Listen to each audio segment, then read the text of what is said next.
Hello. Welcome to the Xirtus.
Well, Vice is bankrupt, I guess. Yay. So there's that. What else was going on? AI is banished, I guess. There's banishment is what they're looking Gone. at. It doesn't They're exist looking for. anymore. And Al Franken is back. So it's As officially. AI. I don't want to disturb anybody AI with Franken. such profuse language, but it's officially heck on earth. Welcome to SYNCTANK. Good to see you all. How have you been? What's up? Fine. You? This country is going straight to hell. Dude, well, I was trying to wait a little while to sink into such extreme views, but let me start with the stuff that freaks me out the most because, you know, nukes or whatever, but Al Frankenly bothers me more than anybody. I think this guy actually terrified me as a child. I think he's not good. He's not smart, and people don't like him. And I don't know. Like, so all of a sudden, like, they got rid of him, like the Trump thing, they got rid of him because he was, you know, there's like Pizzagate, and then they were like, hey, Al Franken, he's probably part of that. But now everyone's kind of diffused that whole situation. Al Franken starts, you know, he's getting himself back into the game. He's got things to say. Does anyone have any like thoughts on Al Franken? What does he have to say? Because I don't know, man. I'm like, as far as politicians go, I kind of felt like, why is he the one that was just like that? Like, I don't know, man. There's a lot of shit that goes on. I don't know if I put him on the same level as most politicians in that. I don't know about Clarence Thomas being perfect. Don't get me wrong. Like, he's not doing anybody exactly what everybody wanted for anybody. But at the same time, Al Franken, for him to speak on it, of all people, what is he speaking? Like, fill us in, because I'm not familiar with what's happening. That he said that Clarence Thomas was an ugly stain to the Supreme Court, calls it illegitimate. The court is a very divisive institution right now, and the Supreme Court to me is illegitimate, says Franken. Right. So in other words, he's not recognizing the rulings being made. He doesn't think they should be accepted as federalized common law. You know, whatever. He thinks that we need a new Supreme Court because this is someone that can't change because Trump put them in office, etc. So is anyone listening to Al Franken? I mean, that's what freaked me out. I saw it's like trending on Twitter, which means some people do. I mean, that's not what you want in the world. Where's the picture of him? That's not what you want. I mean, that is a Stewart. I just want to remind people, like, this is an evil man. This is not Phil Hartman. Is this a version of him that gave you nightmares?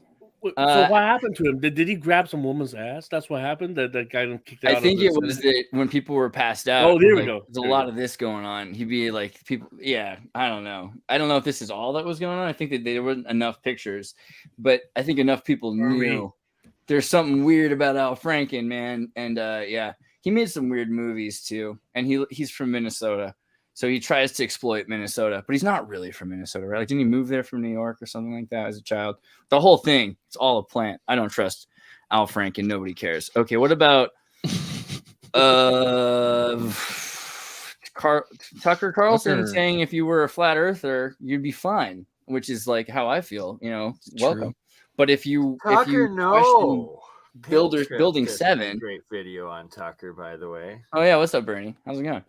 The Tucker Lost tapes. It's pretty good. You should play. He's about to get $100 million or $1 billion or whatever Hopefully it is. on new contract, and that's all I have to say. I mean, he signed up for the Truth Social, so I know that he's involved with whatever Trump network. I would legit love to just listen to Tucker rant about Building 7 if that's actually in store for anyone. I'm a little excited about that. Have you watched this? This is so good. Yeah, it's like AI. No, I haven't watched it.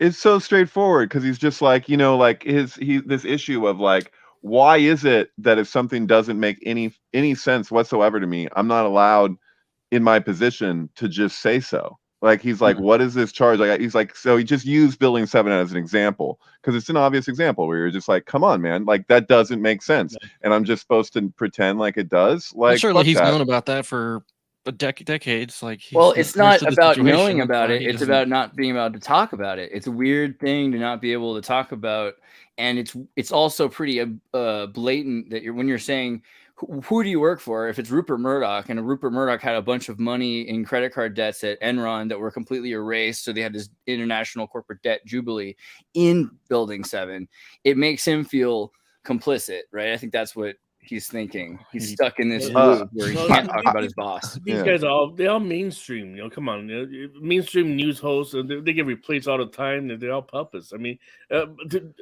by now, people still think these people are real like game changers. Right. Well, speaking on this topic, I just listened to this great interview. I can't believe I've never heard from Hunter S. Thompson from 2002, where I think it was maybe an Australian interview where he's talking about 9/11, and I mean, I remember that he had things to say, but like there's the letter the day of or whatever that he wrote about, basically predicting war with Iraq. I think he names Afghanistan. He says there's, we're not going to even have clear lines on like who the enemies even are anymore. It's just going to be like total madness. But, he went on this interview and he's talking about the book that he's working on, which he says relates to 9/11. Well, I'm like, I listened to this interview and I'm like, wow, that was amazing the way and it's so relatable to stuff today with like the suppression of, like, he was saying, like, yeah, I know journalists at the time in 2002 that feel the same way I do, but they don't feel like they can write on it because they know they'll just be attacked like crazy, like you're not patriotic or whatever you want to call it. There's this whole lockstep that was occurring at that time. And it sounds like you could just fill in the words, like instead of 9/11, it could be like COVID-19 really easily. And the interview would still follow the exact same way, But I get this book because I'm like, I never read Kingdom of Fear, so I'm going to order a paperback of the book. I get the book, I look through it, almost nothing about 9/11. And the one thing that I found was like, from somebody, it was like a letter from somebody else mentioning 9/11. So it's like a lot of stuff from like 1994, 1996, even 1999. I'm like, he said in the interview, I'm working on a book about 9/11 and the state of the country and all this stuff. And as far as I can tell, call me a conspiracy theorist, but it sure looks like they heavily edited the book and kind of made this Frankenstein of different pieces of writing that he had done that hadn't been officially published in a book yet. And we're just like, oh, here's the new Hunter S. Thompson book. And whatever he actually had. Oh, that's so like one of those damn Tupac albums. Yeah, dude, it's one of those things where somebody has a shit ton of guns. And then they, their head gets blown off. There was no witnesses. His wife was on the property. She heard the shot, but it's like, I'm not. But it's somebody has a thing of like, William Burroughs reference. Go this way or that way, right? Right? Yeah, totally. Easy way or hard was that? It was. I was just asked to do the Willem Tell routine, and next thing I know, I'm not here to talk about it. But I feel like that's also early and late Kubrick. But then the 9/11 thing is interesting that he brings that up again, because 9/11 is the Back to the Future 9/11. It's this turning point that's predicting taking all of our energy, focusing it on a certain point, and then maneuvering it aiming it towards something unrelated. And of course it's Iraq, right? So we needed Iraq, we wanted Iraq, or at least the neoconservatives felt that it was like this occult value of Iraq. I mean, Hobby Lobby kind of taking what was the Epic of Gilgamesh or whatever the old tablets were. There's more to their need to aim it that direction, but we're not supposed to look at it. We're supposed to just look at it as this monolith that's knocked down. And it's weird because it's become so part of our culture. 9/11 is so ambiguously part of our culture, but there are tons of people that are 20 years old, and older, that can drink, that have been born after September 11th. They're born into this world, which is crazy, right? Like, because they have no idea what it was like before. Well, I think 9/11 was like our generation's JFK, where people would be like, oh, I remember what I was when I heard the towers fell. And then the newer generation that comes after that, I think they're more about like the outbreak. You know what I mean? Like, I remember where I was at on Christmas when I found out, and that slow sort of precipitation. But I think it's a little bit different because the JFK assassination and 9/11 were like very specific, immediate events that happened that day, and everyone just kind of had this collective traumatic programming applied to them. Whereas the latter, it's been more of like this slow process where you almost had to like buy into it and then decide how bad it really was. Whereas these events, you didn't have to guess how bad those events were. Right. Well, check this out. At this point, or I should say, in 2020, your relationship to what you think about 9/11 was like the barometer or whatever for how you're going to relate to COVID-19.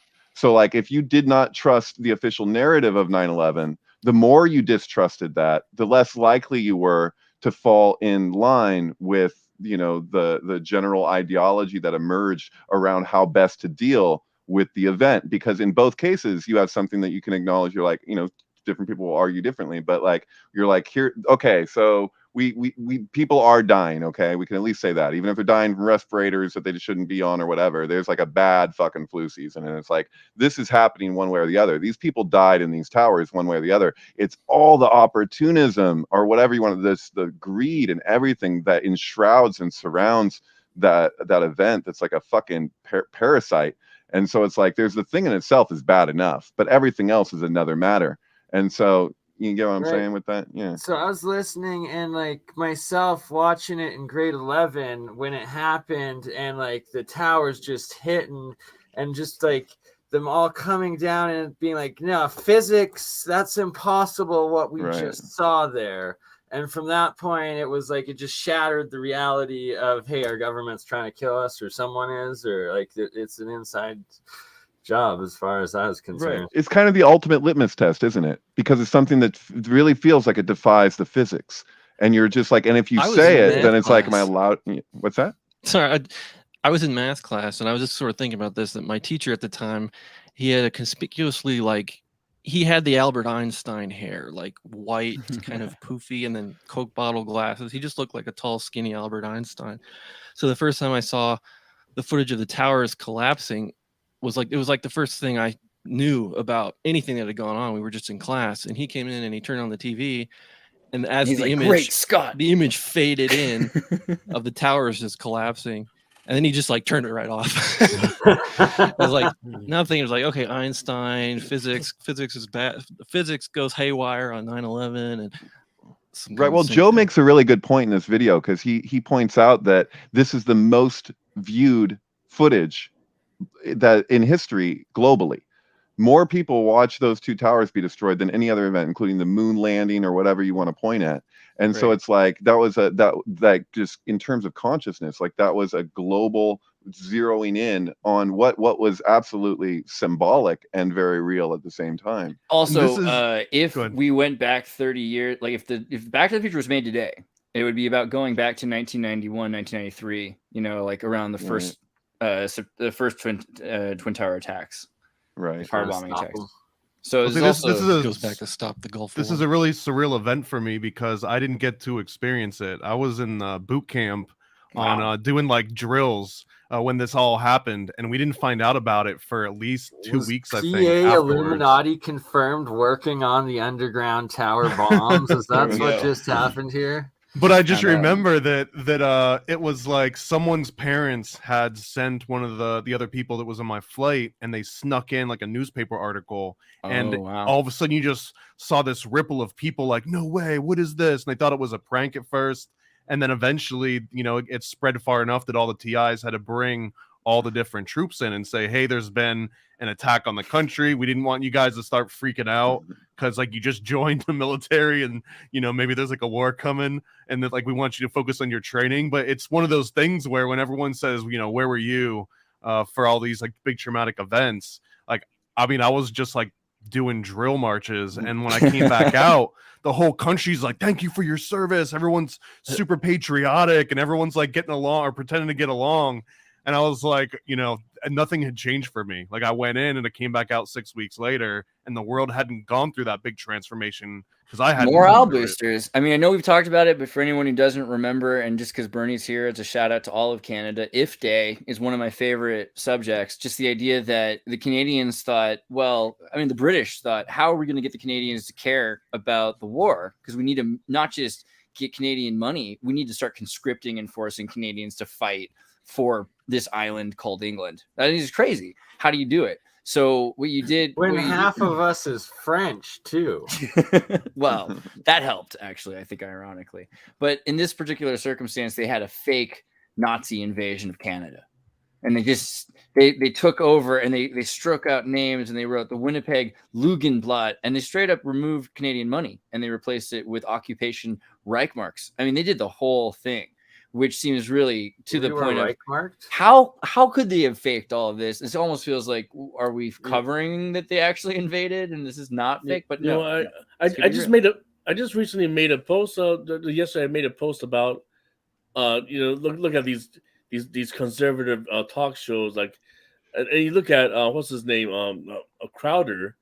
He's Canadian. And then Vice went bankrupt yesterday. Did you know that? Right. Vice? Yeah, we're gonna get into Vice. Yeah, I'm sorry for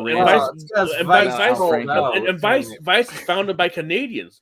Yeah. Why do we have a bunch of Canadians get on air and say America is going to fall? You better get on MK Canada. 69% government funded. Okay. Yeah, this is what I'm trying to say. I'm saying these are Commonwealth. They work with England, and for sure. And now we got a new King Charles on get on the throne. We talk about 9/11 all you want, but they just passed C11 too. So C11 is a new bill that's going to force Canadians to watch content made by Canadians. It's like FUBU or something, like Fuku. I don't know how that works. Okay, but they're to my point real quick. Yeah, sorry. I'm just trying to say that everybody's talking about 9/11, a false flag, inside job and all that. Nobody's looking outside the box where they say, "What about Canada? Do you think blame Canada?" No. I'm talking about Rothschild. When we're talking about, I don't want to get this episode off the air, but I'm saying that people don't look at the rumors of who's controlling C11, September 11th. I kind of see it. There could be something there. I noticed they scheduled the coronation of King Charles, or I guess that's what King it is. Charles is going to get on throne on May 6th. May 6th is 237 days after 9/11. So people were asking about on Facebook why that day. It's like, oh well, that's why probably. Yeah. There's going to be a whole lot of bad stuff coming up. We're talking about. The king, this king, he's moving out. What is that stone that he just took out? The stone? Scotland. The stone. Yeah. That the thing stone is of scone, right? Yeah, I saw Eric Idle tweeting on this, and I was cracking up about it because he's just like, what do they call it? It's like a sacred stone or whatever. Yeah, the scone stone is in Scotland, but it's supposed to be from the time of Jacob's ladder, right? So when Jacob put his head down on a stone, and then he saw angels descending upon a golden ladder, it's supposed to be the scone stone, and that's why the queen and they can get coronated on the scones, the stone of scone.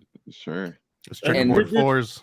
Right. And the stone originated from Syria, brought back from the Crusade. Well, some of these Tartarian fanatics will say that maybe like the biblical stories happen in Scotland, which is a whole other thing that's kind of interesting about Freemasonry. But the stone in the 70s, someone tried to take it and they dropped it in the parking lot and chipped a bit of it off, and it got lost because it was a gravel driveway.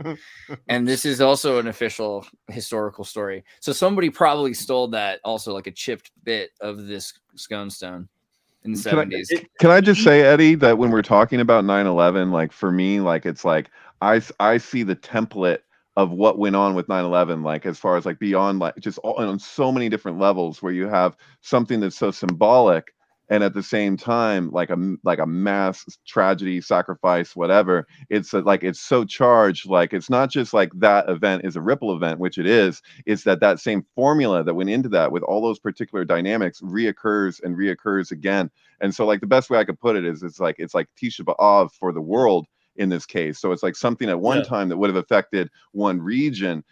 At this point is now like a global event, you know. So I know what you mean, but you have a what I'm fanboy trying to claiming that you are a government agent, and apparently I, not Jeremy Reese, traveled to Washington recently and also accused of being Illuminati. So let me answer what David was saying. Thanks. What I was trying, like David. So here's why when people start talking about 9/11, I kind of shut up, because I just realized nobody really looks outside the box anymore. They want to loop in the same thought, the same inside job, Bush and the military industrial complex and all that. But people don't look at this is a financial engineering of the crash of America. And ritually, yes, there's a lot of ritual aspect to this whole. It's true. Like it seems it would have mattered more if it happened in Toronto. Like but yeah, have you guys seen this documentary? This is kind of like an underground documentary. It's called Ring of Power. Have you heard the Empire of the City? Like it's still on YouTube, but you got to really look it up, because otherwise there's no way you can search it through you can Ring of Power, Empire of City. So I've made several posts already about during 9/11. There's a possibility that the Millennium Hotel, right? The old one. Yeah, I've seen that. Sure. Yeah, I made a post basically based on this documentary that the Rothschild family, the Evelyn, the Rothschild and his wife, Forrester, they have a front row seat sitting in the Millennium Hotel watching the whole thing come down. And this documentary basically was the first one that actually opened my mind about the whole thing. It's like, what is this whole, 9/11, Building 7, burning down all the Secret Service documents and all that, but it's beyond that. We're talking about a financial engineering and financial destruction of America. So and you see this whole thing. Yeah, that's exactly like the point of view of that couple having a front row seat.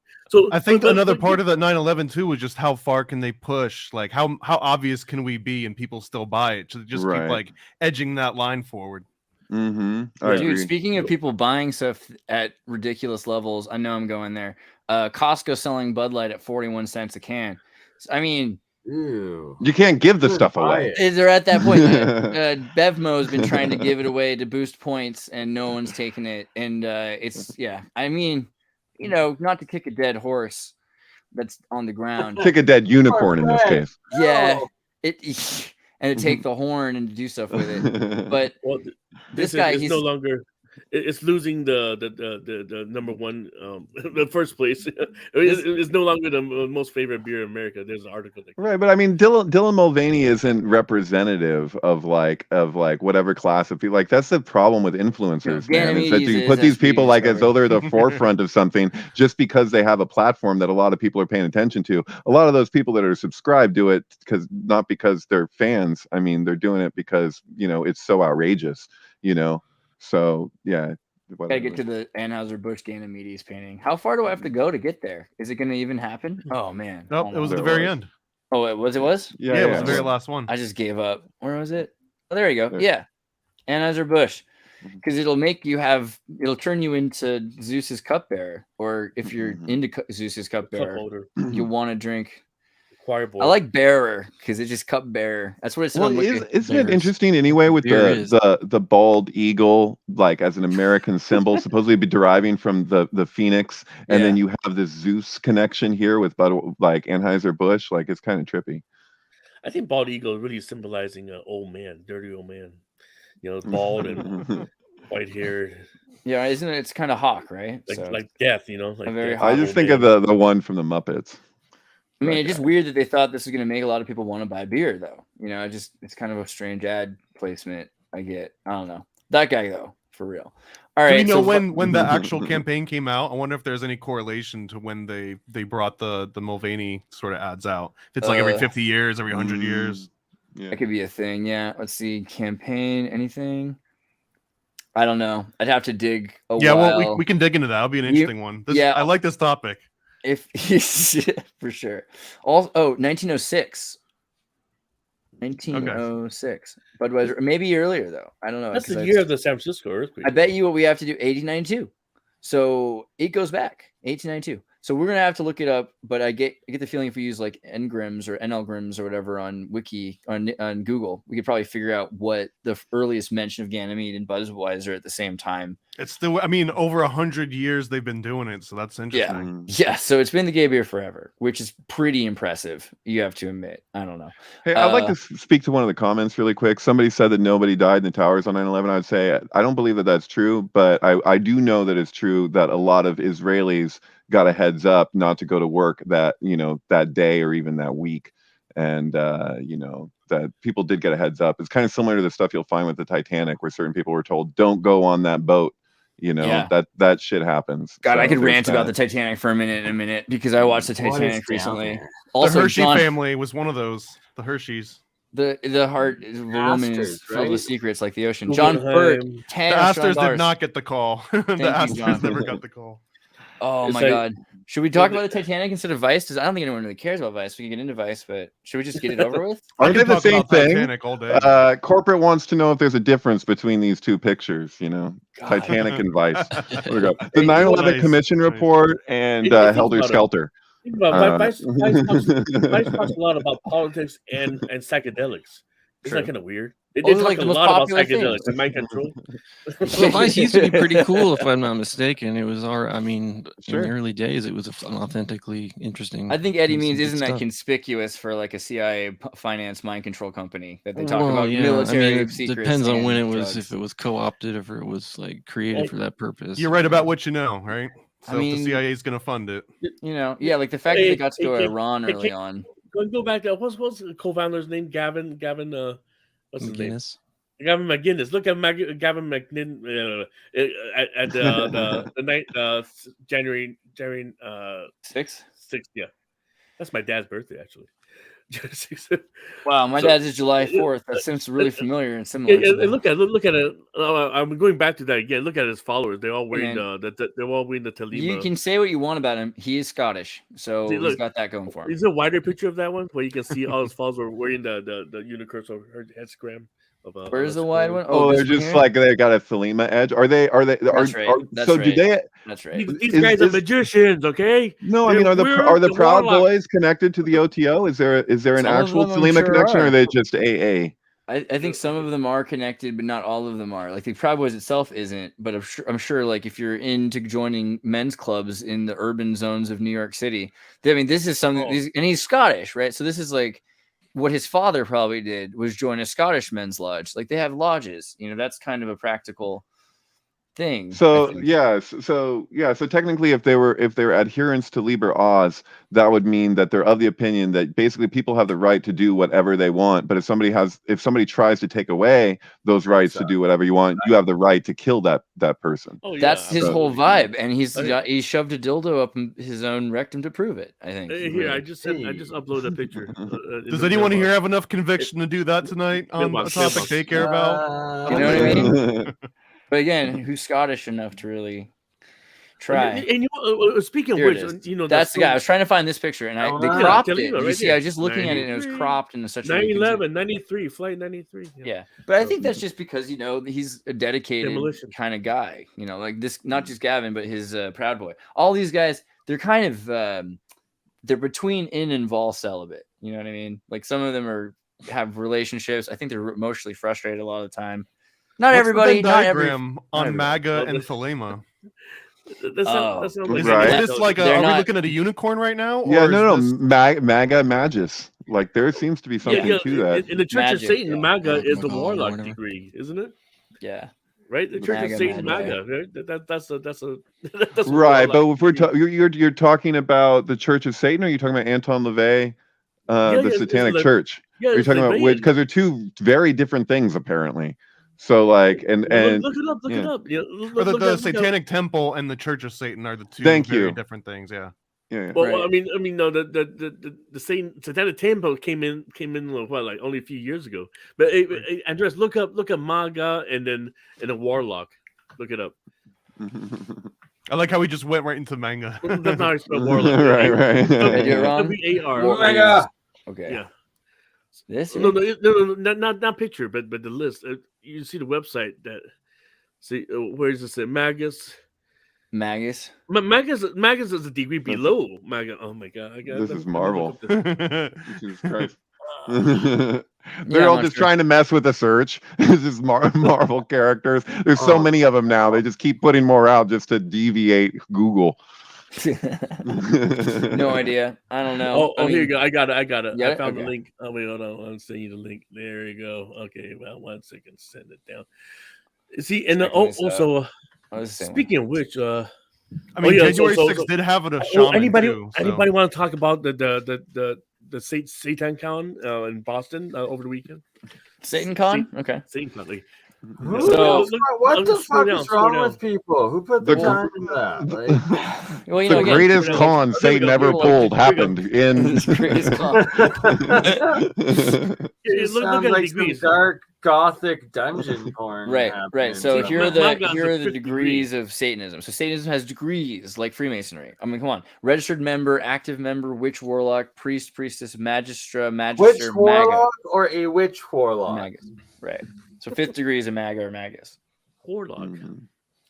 So yeah. So it's a A little big bit of Satanism for you, a little satanic education. Wait, but Satan Con, now I'm curious. Really? This had to exist.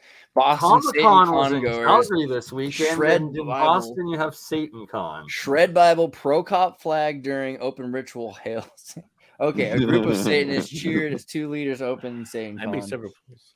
I mean, this is the thing. I mean, Satanism itself is separate. This seems like a aesthetic choice. That they're I trying love to their photo selection of just the thin blue line flag just like laying on the ground, like to just Thank you.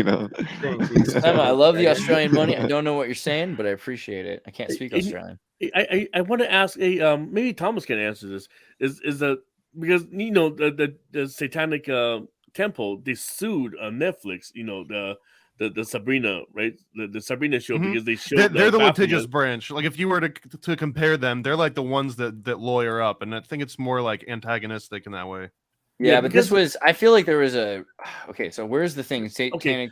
I think what happened was that Netflix wanted to give money to the Satanists, and this was the easiest way to do it. That's an Because awesome... they're $50 million that they wanted to give the Church of Satan, and so the best way to do it was to say, "Oh, whoops, we have to now." You know, what I mean? Andreas, I like the way you think. Yeah, man. That's pretty I'm good. on board, dude. I'm on board.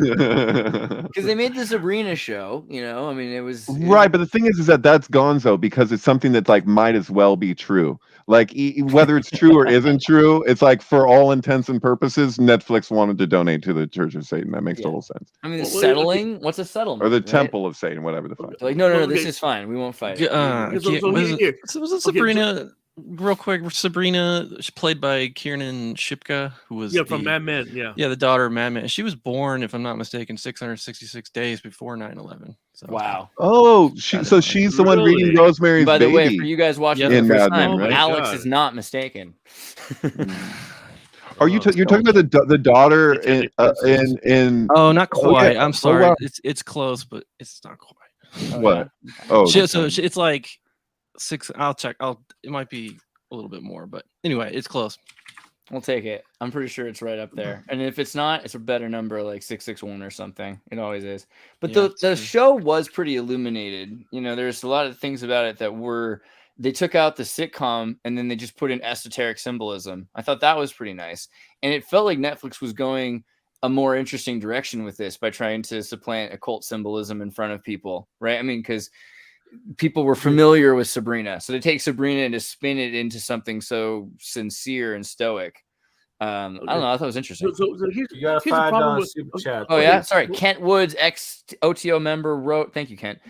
Piece. By the way, Kent, we're gonna do a show soon. Wrote a piece about leaving the OTO because of the ties to the far right. Matthew Leon. I want to Augustus, read that 1926. piece. Yeah, send us Where the do we link in get the that? Discord. Kent, I'll send you this also if you have things to say on the subject. So I've been meaning to get you involved. Okay. Well, I just want to say that I think Thomas probably raised it in our exchange in the email, but the show has the Baphomet without breasts, and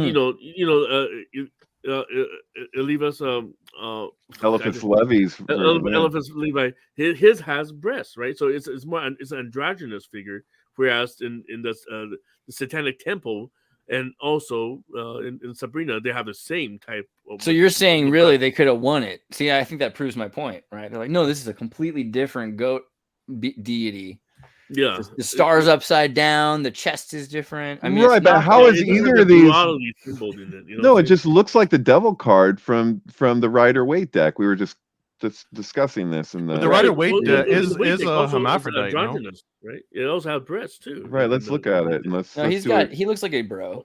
He does. Oh, he has man boobs. Sorry. Yeah, that's definitely right. But the point is, when you're talking about the copyright of the freaking thing, how different is this? Like, what? That's even more similar, right? Right. Yeah. And we could look at Marseille Tarot too. It's almost the same freaking thing. It's got the two.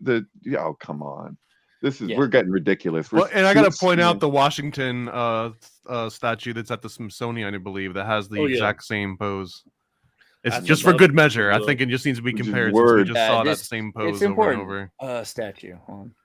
I love that statue, by the way. This is my favorite statue of George Washington. It was a privilege to live in Maryland, in DC.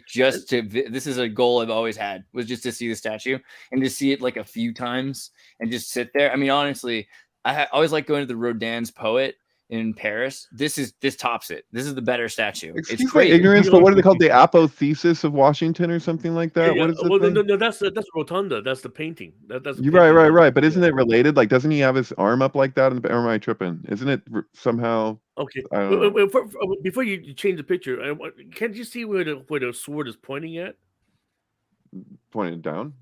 No. The sword is pointing at his heart, right? Oh, the other side. Okay. But I'm saying that there's some kind of relevancy with Jesus, right? Well, when you hand a sword to destiny, piercing the same spot. When you hand a knife or a sword to someone, you're supposed to hand it to them the other direction, like that. Sword etiquette. Yeah, but that's kind of where Jesus was pierced by the Longinus, right? Oh yeah. Hey, Andreas, what was that thing we've looked at it together before a long time ago? There's like the American religion thing that's like how to explain that? What is the operative word that you like where government itself is itself like a religion? Like the it's hard to explain that. It's like it's kind of meta. Do you remember what I'm trying to fucking say? I don't know. To believe in America. Theostatism? There's like an actual like it's you like the government's watching you and keeping you safe. There's a theory of like when like the apotheosis of George Washington, for example, where there's this kind of deitizing of the presidents and like that this whole thing goes back to like another religion that's like its own kind of thing. What the hell? What is that called? We found it before. This is really what it is, a statism, because in general people believe that through the state we can remove the impurities of the individual and we'll get the people who are without sin, because the persons will only act in their best, and so together we'll create this divine machine, this Deus ex machina that comes out of existence. It seemed to be the same mission statement. I was reading somebody posted yesterday, on May 1st, of course, that's the founding of the Bavarian Illuminati, right? So, of course. So they said the mission statement is to get rid of all religions and to create a new holy. And I'm like, wait a second, you said get rid of all religion, but you know what I'm saying? It's like these people, they want to create their own new religion, which is, I don't know. I just think this comes. Well, this is relevant, and I'm sorry we didn't bring this up as like a more important talking point. But happy anniversary to the Illuminati, because it has been it's been a long time coming. What do you guys think, though? You're saying you felt like it's like a religion. How do you think it's like a religion, Eddie? Well, another interesting. Before I get to that, is that we know we're hitting the Pluto return of America, right? 246 years, right? So it's the same year as the Illuminati. So somebody actually brought up the point that if it's the end of America right now, the end of an age of America, which the return of Pluto signifies, wouldn't it do the same thing to the Bavarian Illuminati? Saturnalia. Yeah. So I just think that.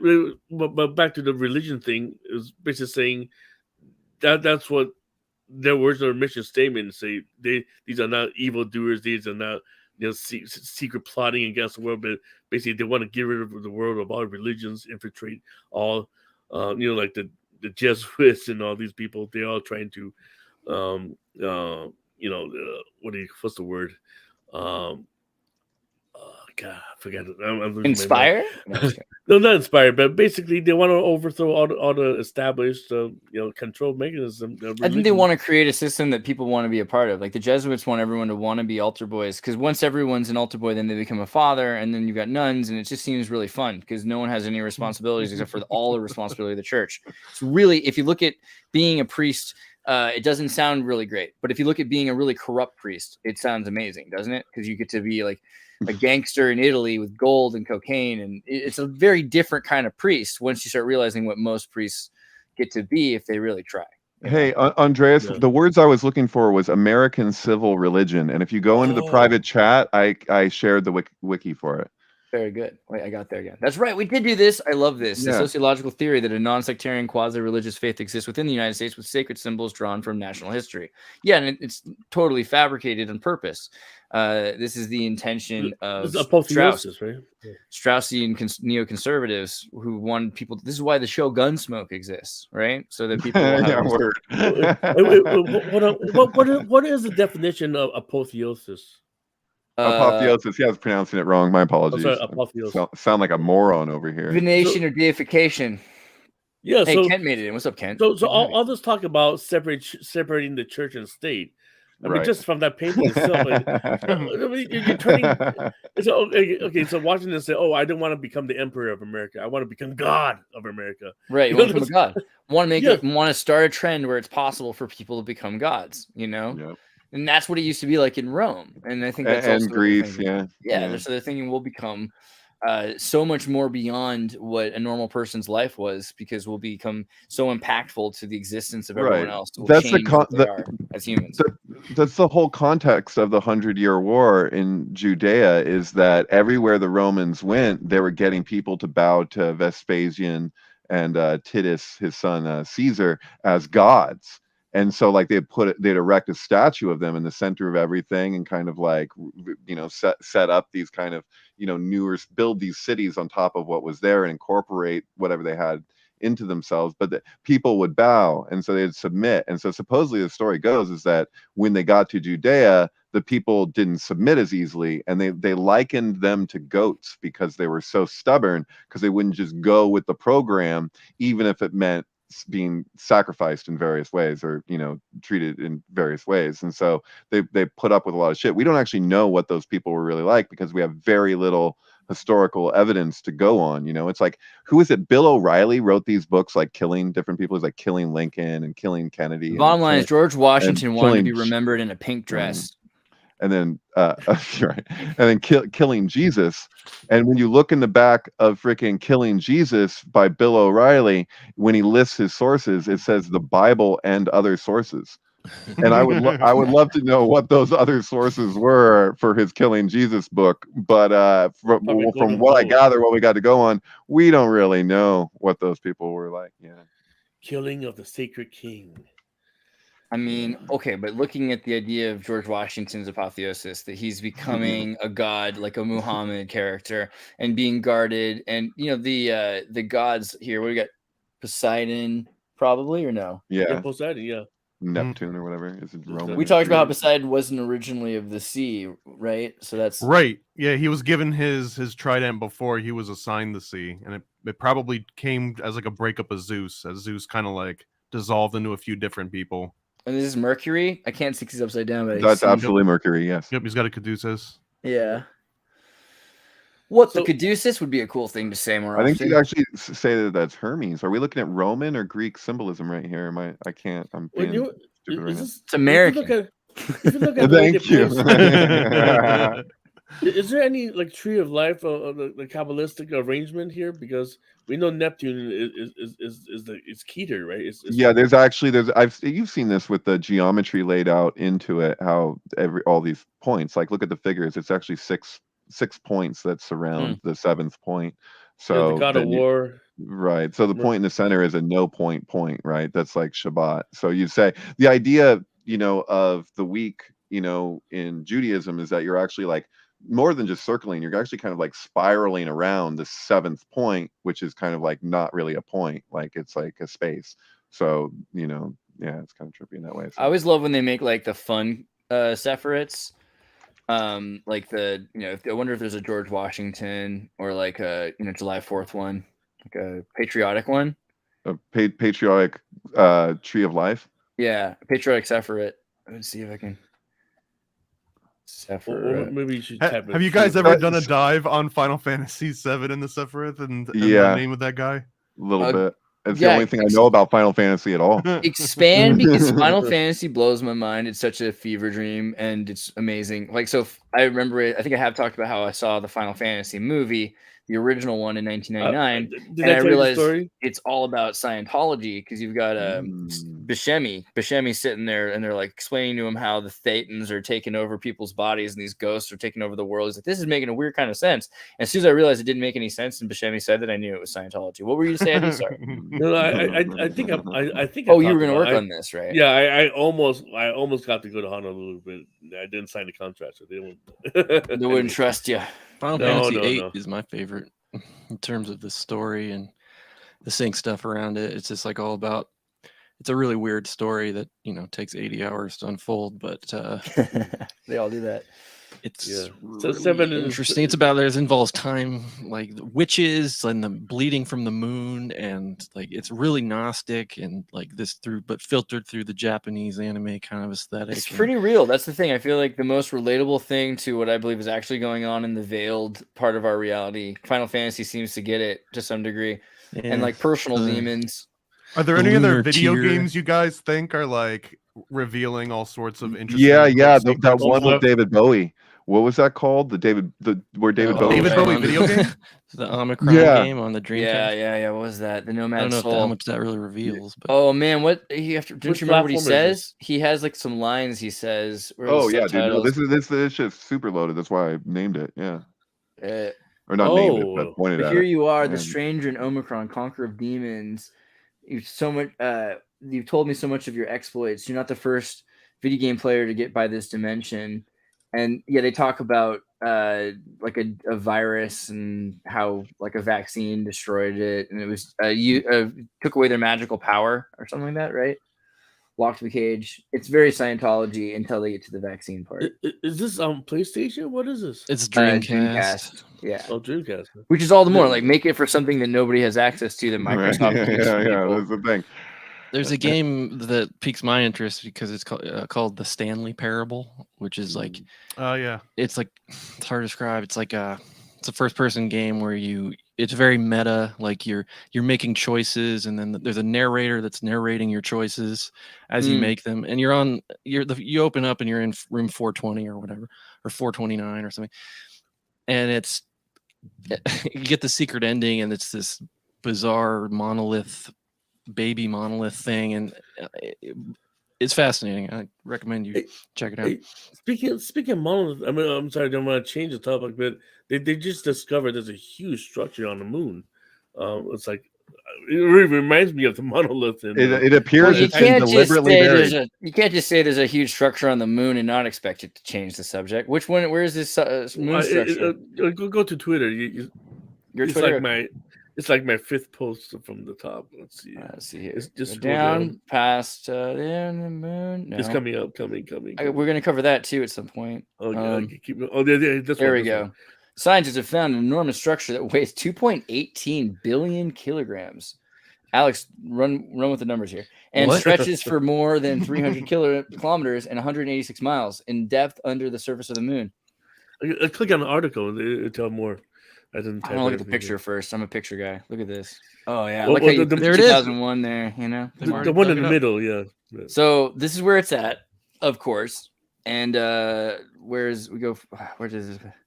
Chinese Chang'e 4. Doesn't that mean rabbit? Is that the thing, right? Well, then the Chang'e is the princess who flew to the moon. Princess with the rabbits. That's right. Yeah, she met it with a rabbit, a palace full of white rabbits. Why is Disney not making better movies about this? I think what's the whole thing? There's a whole rabbit on the moon thing from Anthropology. You mean Bugs Bunny and when he goes to the moon? No.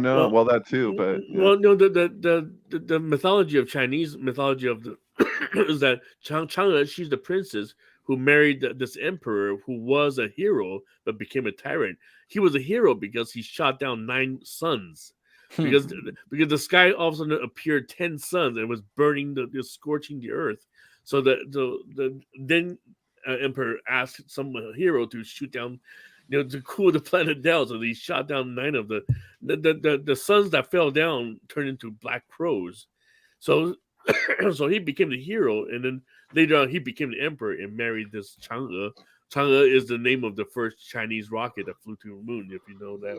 Well, what's weird also is that the Veda talks about having other sun disks or moons, essentially black moons, and that they are missing in our sky for the most part, except for sometimes when we have an eclipse that has to do with one of the other disks in the sky. So that's kind of interesting, the idea that there's a point when it explains that they basically disappear because it's changing the weather too much.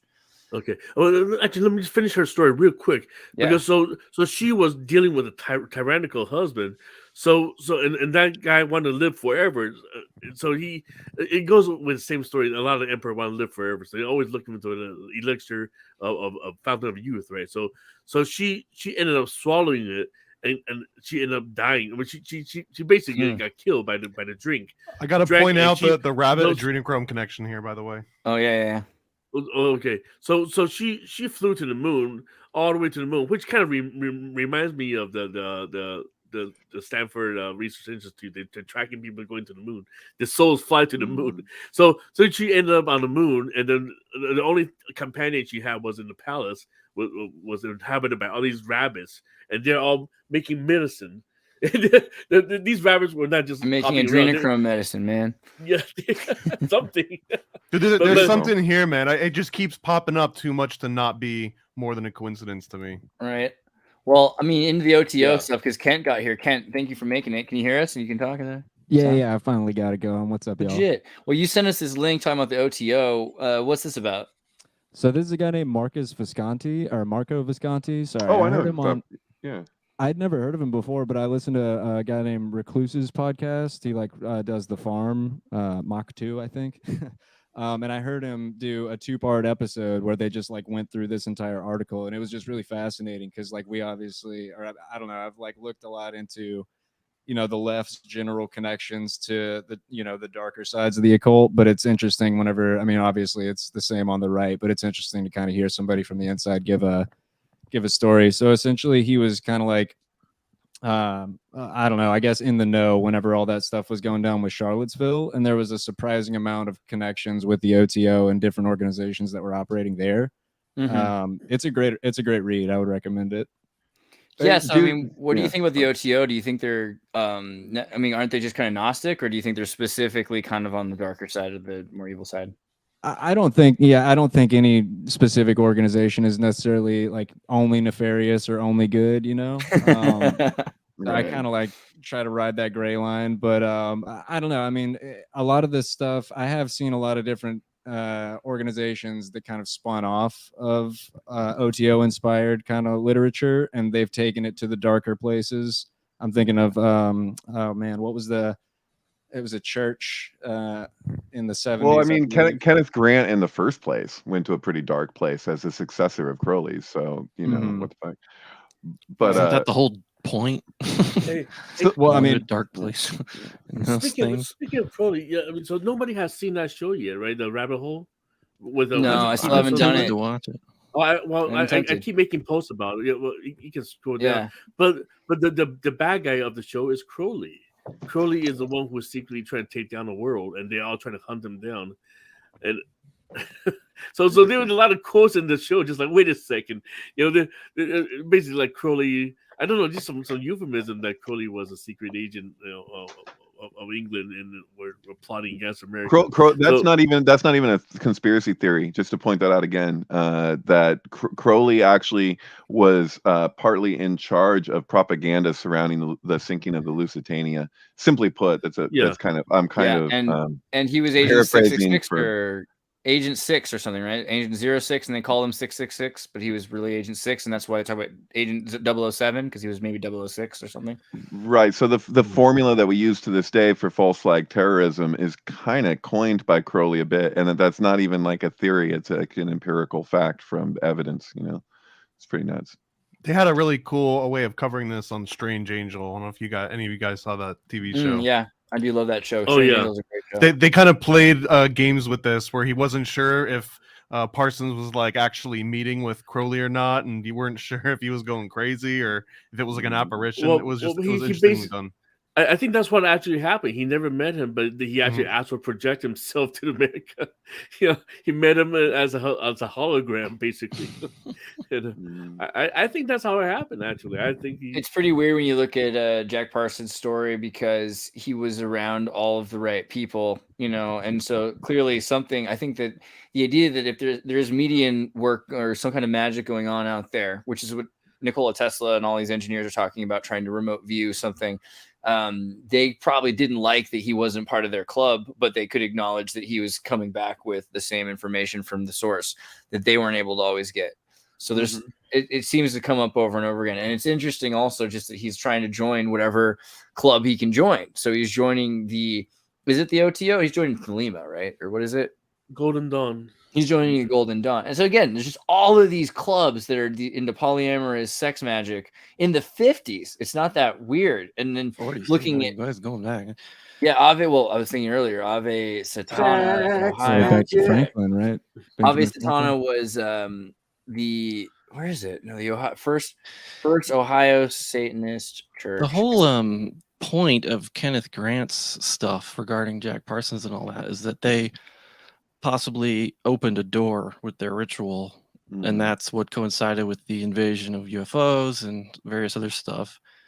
And right, because he goes way into the alien stuff, like because he takes like Lom to be Lovecraft. like literally like a gray alien, basically, right? And he has that whole thing with the egg spaceship thing. And so the opening of the door, Babylon ritual, I had this feeling like it'd be about related to 9/11 being a ritual. Like, what was the purpose of 9/11 as a ritual? And like Jake Katsu would always like, oh, it's the Stargate opening or whatever. Well, I think maybe it was closing. It was like closing the door. Maybe that. Are you saying that Aleister Crowley opened the door? He opened. I think Parsons and Hubbard opened the door. But remember, according to the theory of Kenneth Grant. But remember that Aleister Crowley, he never closed his ritual. You're talking about the Abram and the Mage thing with the calling down of the Holy That's Guardian supposed to be Angel. why the Loch Ness Monster reemerged, right? It doesn't. Well, the time doesn't work, but it really wants to. I really wish it did. I know. Like every time, I'm looking at the dates, and I'm like, oh, that would have been so good. So if we look at it, so Crowley opened the portal, he never closed it, and then his, George Bush, his mother is Pauline Pierce's daughter, right? The love child of Crowley. So we're looking. I don't know, maybe. I like it. Allegedly.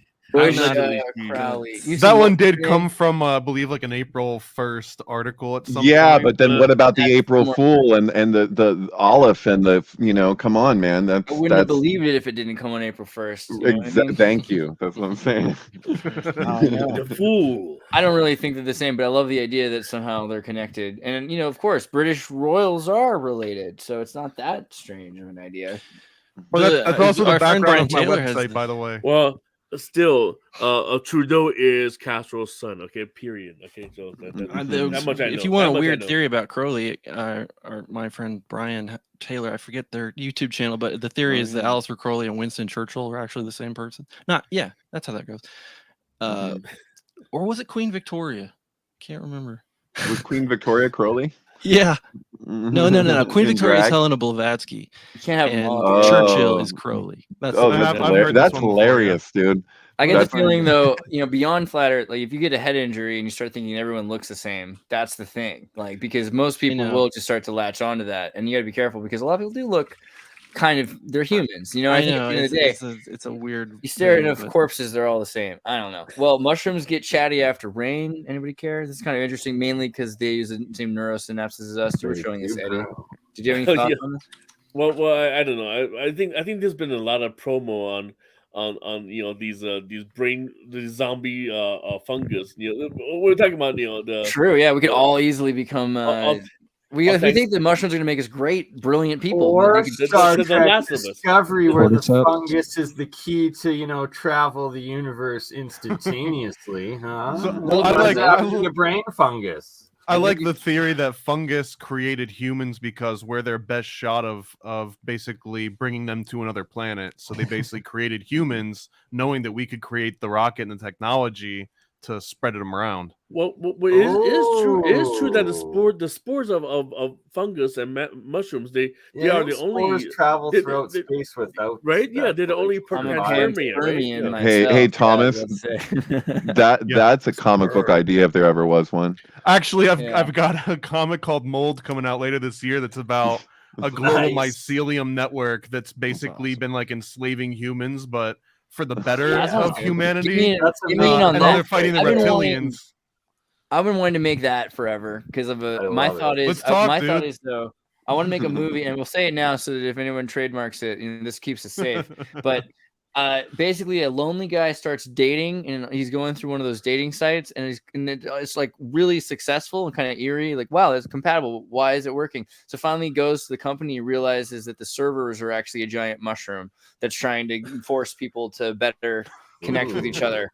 And but that's just a taste. like of the what Isn't that like Oneida. Super Mario Brothers movie? basically, because Princess Peach, Ooh. man, she's or Toadstool this Hey, time around. Right? None of you touch my last Tsar of Tartaria now, though. Hey, and Wizard Wars. I don't know what the you're waving spin-off around, but video that's freaking game. me Come out. on, That's a let's weird make thing in me, it. man. Panspermia, the idea that we were all sneezed, I think it's pretty good. It's like a very Woody Allen, Epstein, and Noam Chomsky walk into a bar. That's not a joke. That's just what happened, right? I think that's the line. So I don't know, not a big deal, but to me, I think we're supposed to talk about Epstein any chance we get. So I'm into it. What do you think about Noam Chomsky? Because I hate him. And I hate what do him. you think about Woody Well, Allen? he's Because the I kind of like godfather of NLP, right? So again, we have to break down You what have to NLP really means, what it does to people. Hate him or and love him. to the Yeah, beta- what NLP does to Noam Alpha Chomsky, brainwave. or I don't know what did it to him, but when he was just like consistently, like not that long ago, when he talks about the 9/11 Commission report being like that's the final on what happened. That's the authority on it. It's like, dude, it is so cringe him on the He's a 9/11 stuff. It's like, gatekeeper.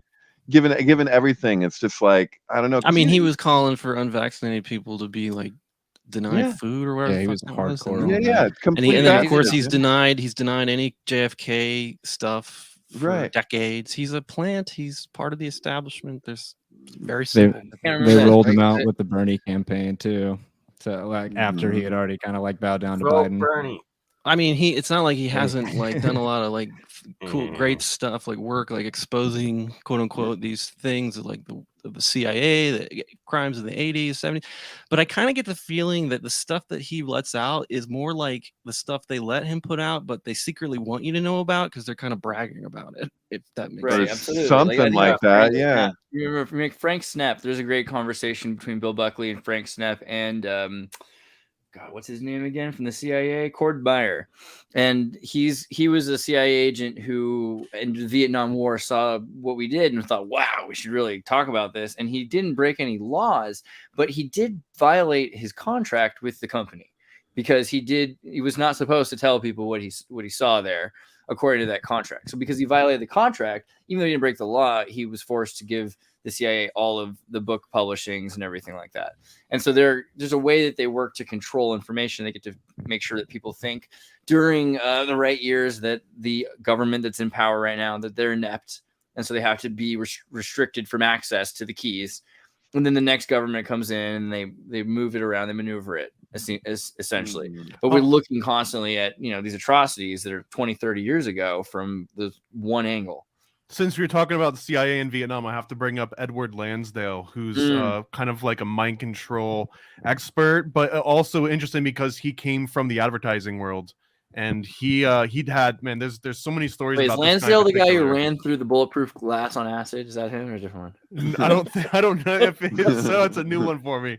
But Edward Lansdale did a whole bunch of propaganda. But one of the things that he did was that he would find out the local superstitions, and if he found out Right. if they were like afraid of vampires or something, he would go and stage like an actual person drained of blood and let the villagers find them and use that to kind of stoke like all of the superstitions and get people worked up, just as part of like a wartime effort. But I really do think this was also just to report back home, like, hey, here's how people react when you play on their superstitions.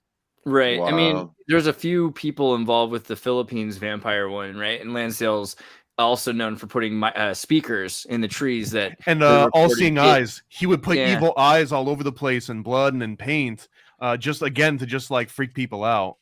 They just did a speaker thing in Canada in 2021, I think, where they were playing wolf sounds, like aggressive wolf sounds, snarling like throughout this one community. I can't remember where it was exactly, but it was like admittedly a psychological operation. They were just like playing around. Well, that's how Michael Aquino became powerful. He was blasting from the helicopter, right? He's not just throwing out pamphlets, but he was blasting these crazy frequencies at people down below. I'll admit, Winston Churchill does look a lot like Aleister Crowley in these pictures. I'll give you that. But I did just think I saw Charles Manson at the the last video. I wasn't sure about. So does that mean Churchill could also be the father of Pauline Pierce? Or the mother of George Bush, which is even more They're like both an going alpha at episode. it. It's like Mork and Mindy. Oh, Lansdale, you vampire drain. Yeah, just making holes in people's necks and holding them upside down it saved a lot of money for the military. I think that's the thing about psychological operations. He was just trying to prove that you could save money by scaring people instead of killing like thousands of Filipinos. You just hang one upside down. That was his. I mean. And you know what? The Philippines is going to be prominent if we get into war with China. There's been a whole bunch of videos talking about the Philippines going to stop China from getting on the island. I already made my rant today about the mock battle of Manila off cam, but I still think it's worth bringing up that the Americans negotiated to pay the Spanish to pretend to die with blanks in their guns so they could have a mock battle of Manila in front of the Filipinos and take over the Philippines at the Manila Star Fort, which is also all the funnier that they would do that at a Star Fort. How much trust would you have to be like, okay, I'll show up and pretend? I mean, because they paid them is the thing. Because the United States government paid them to show up, and they probably sent them, a small number of troops. But they knew, because they knew that otherwise the worst thing would happen. The natives would have their Declaration of Independence and become a sovereign, autonomous, free people. You can't have things like that happening. That was a slippery slope for the rest of the world. I don't like when people say mind control and control in general. I'm just like, I know that there's the ability to influence, and that we underestimate the degree of influence, and even just like hypnosis or whatever. But like, I don't know. I have a hard time sometimes with the idea of like control, because it's like it's so defeatist. It's just like, oh well, that's just what it is. I don't know. I think that there's something to be said for people who think that they're above the ability to be hypnotized or control or manipulated in that way. Like if you don't think that you're capable of that, or you think you're above that, it probably makes you more susceptible, generally speaking. Like if you know how easily that can happen to you too, that goes a long way for your your critical ability to not fall for that stuff. Then you might become super reactionary and just not trust anything, so you're easier to control. It's like a fingerprint. There's a balance to be found, I guess you could say, of sorts. Well, like with one example, I get mind control is very extreme. I do think that, like, for example, like Ewan Cameron's work with the repetitive sort of like psychic drilling, what's it called, psychic driving. I think those kind of aspects, but also that's when you start mixing legit trauma, like actual physical and mental trauma with it. But then there's also like Eddie's version of NLP mind control too, where because I actually got trained by Richard Bandler at an NLP conference in Orlando, and the one thing that I walked away with that was the biggest kind of like aha moment was we did like a sales thing where someone would go in and just ask for some random thing, and all you had to do was repeat back the exact things that they asked for. Don't deviate at all. And the more important one was if they're talking kinetically, like I feel this way, or if they're talking like auditorily, like, oh, that sounds good, then you always match those type of verbs and descriptions with whatever sort of sense that they described it in, and it just builds this instant rapport. So I mean, maybe not mind control, but knowing all Right. those little tactics, like the power of suggestion there. You walk out and you're like, why did I just buy all this crap? You know? Right. And it's because it made you feel good. They made you feel like, you know, they sold you on themselves almost. stole our Right. money. Yeah. If you think that you're above, like with commercials or something, people just will leave the commercials playing. And like I always mute commercials, and I'm barely around television sets I like anyway. to lip sync but over like them on and the make my own commercial. sure, but the thing is that people who think, like, you know, when they found the dollar bills micro, like super small in the lettuce in some like Burger King advertisement, just for like a million examples of where something subliminal is in there, and people feel that they're above that influence. They're like, oh, I can see what they're trying to do. But the best manipulators will have like one level that gives you the sense that, oh, I see what they're trying to do there, and then they go deeper than that. And so like people who think that they're not influenced by that, you know, when they go to buy whatever they buy or do whatever they do, they may not realize the degree. And that I don't know, I'm saying it's a fine line between being the paranoid, you know, and the discerning, you know. Total paranoia is total consciousness. Wait, Eddie, what were you gonna say, Eddie? I worked on commercials for 20 years now, you know, and it's the same type of people I have to deal with. You know, these creative directors, and these people. Some of these people are experts of drilling into people's minds. You know, right. I made a commercial one time, and they said it was too fancy, and then they said people won't buy this because it looks too expensive. You need to make the commercial look crappier so people think they can be the one that could buy this thing or call that number. And sometimes you wonder why some commercials are aired twice in the commercial, 22 seconds. It's like, why do you have to broadcast the same commercial twice?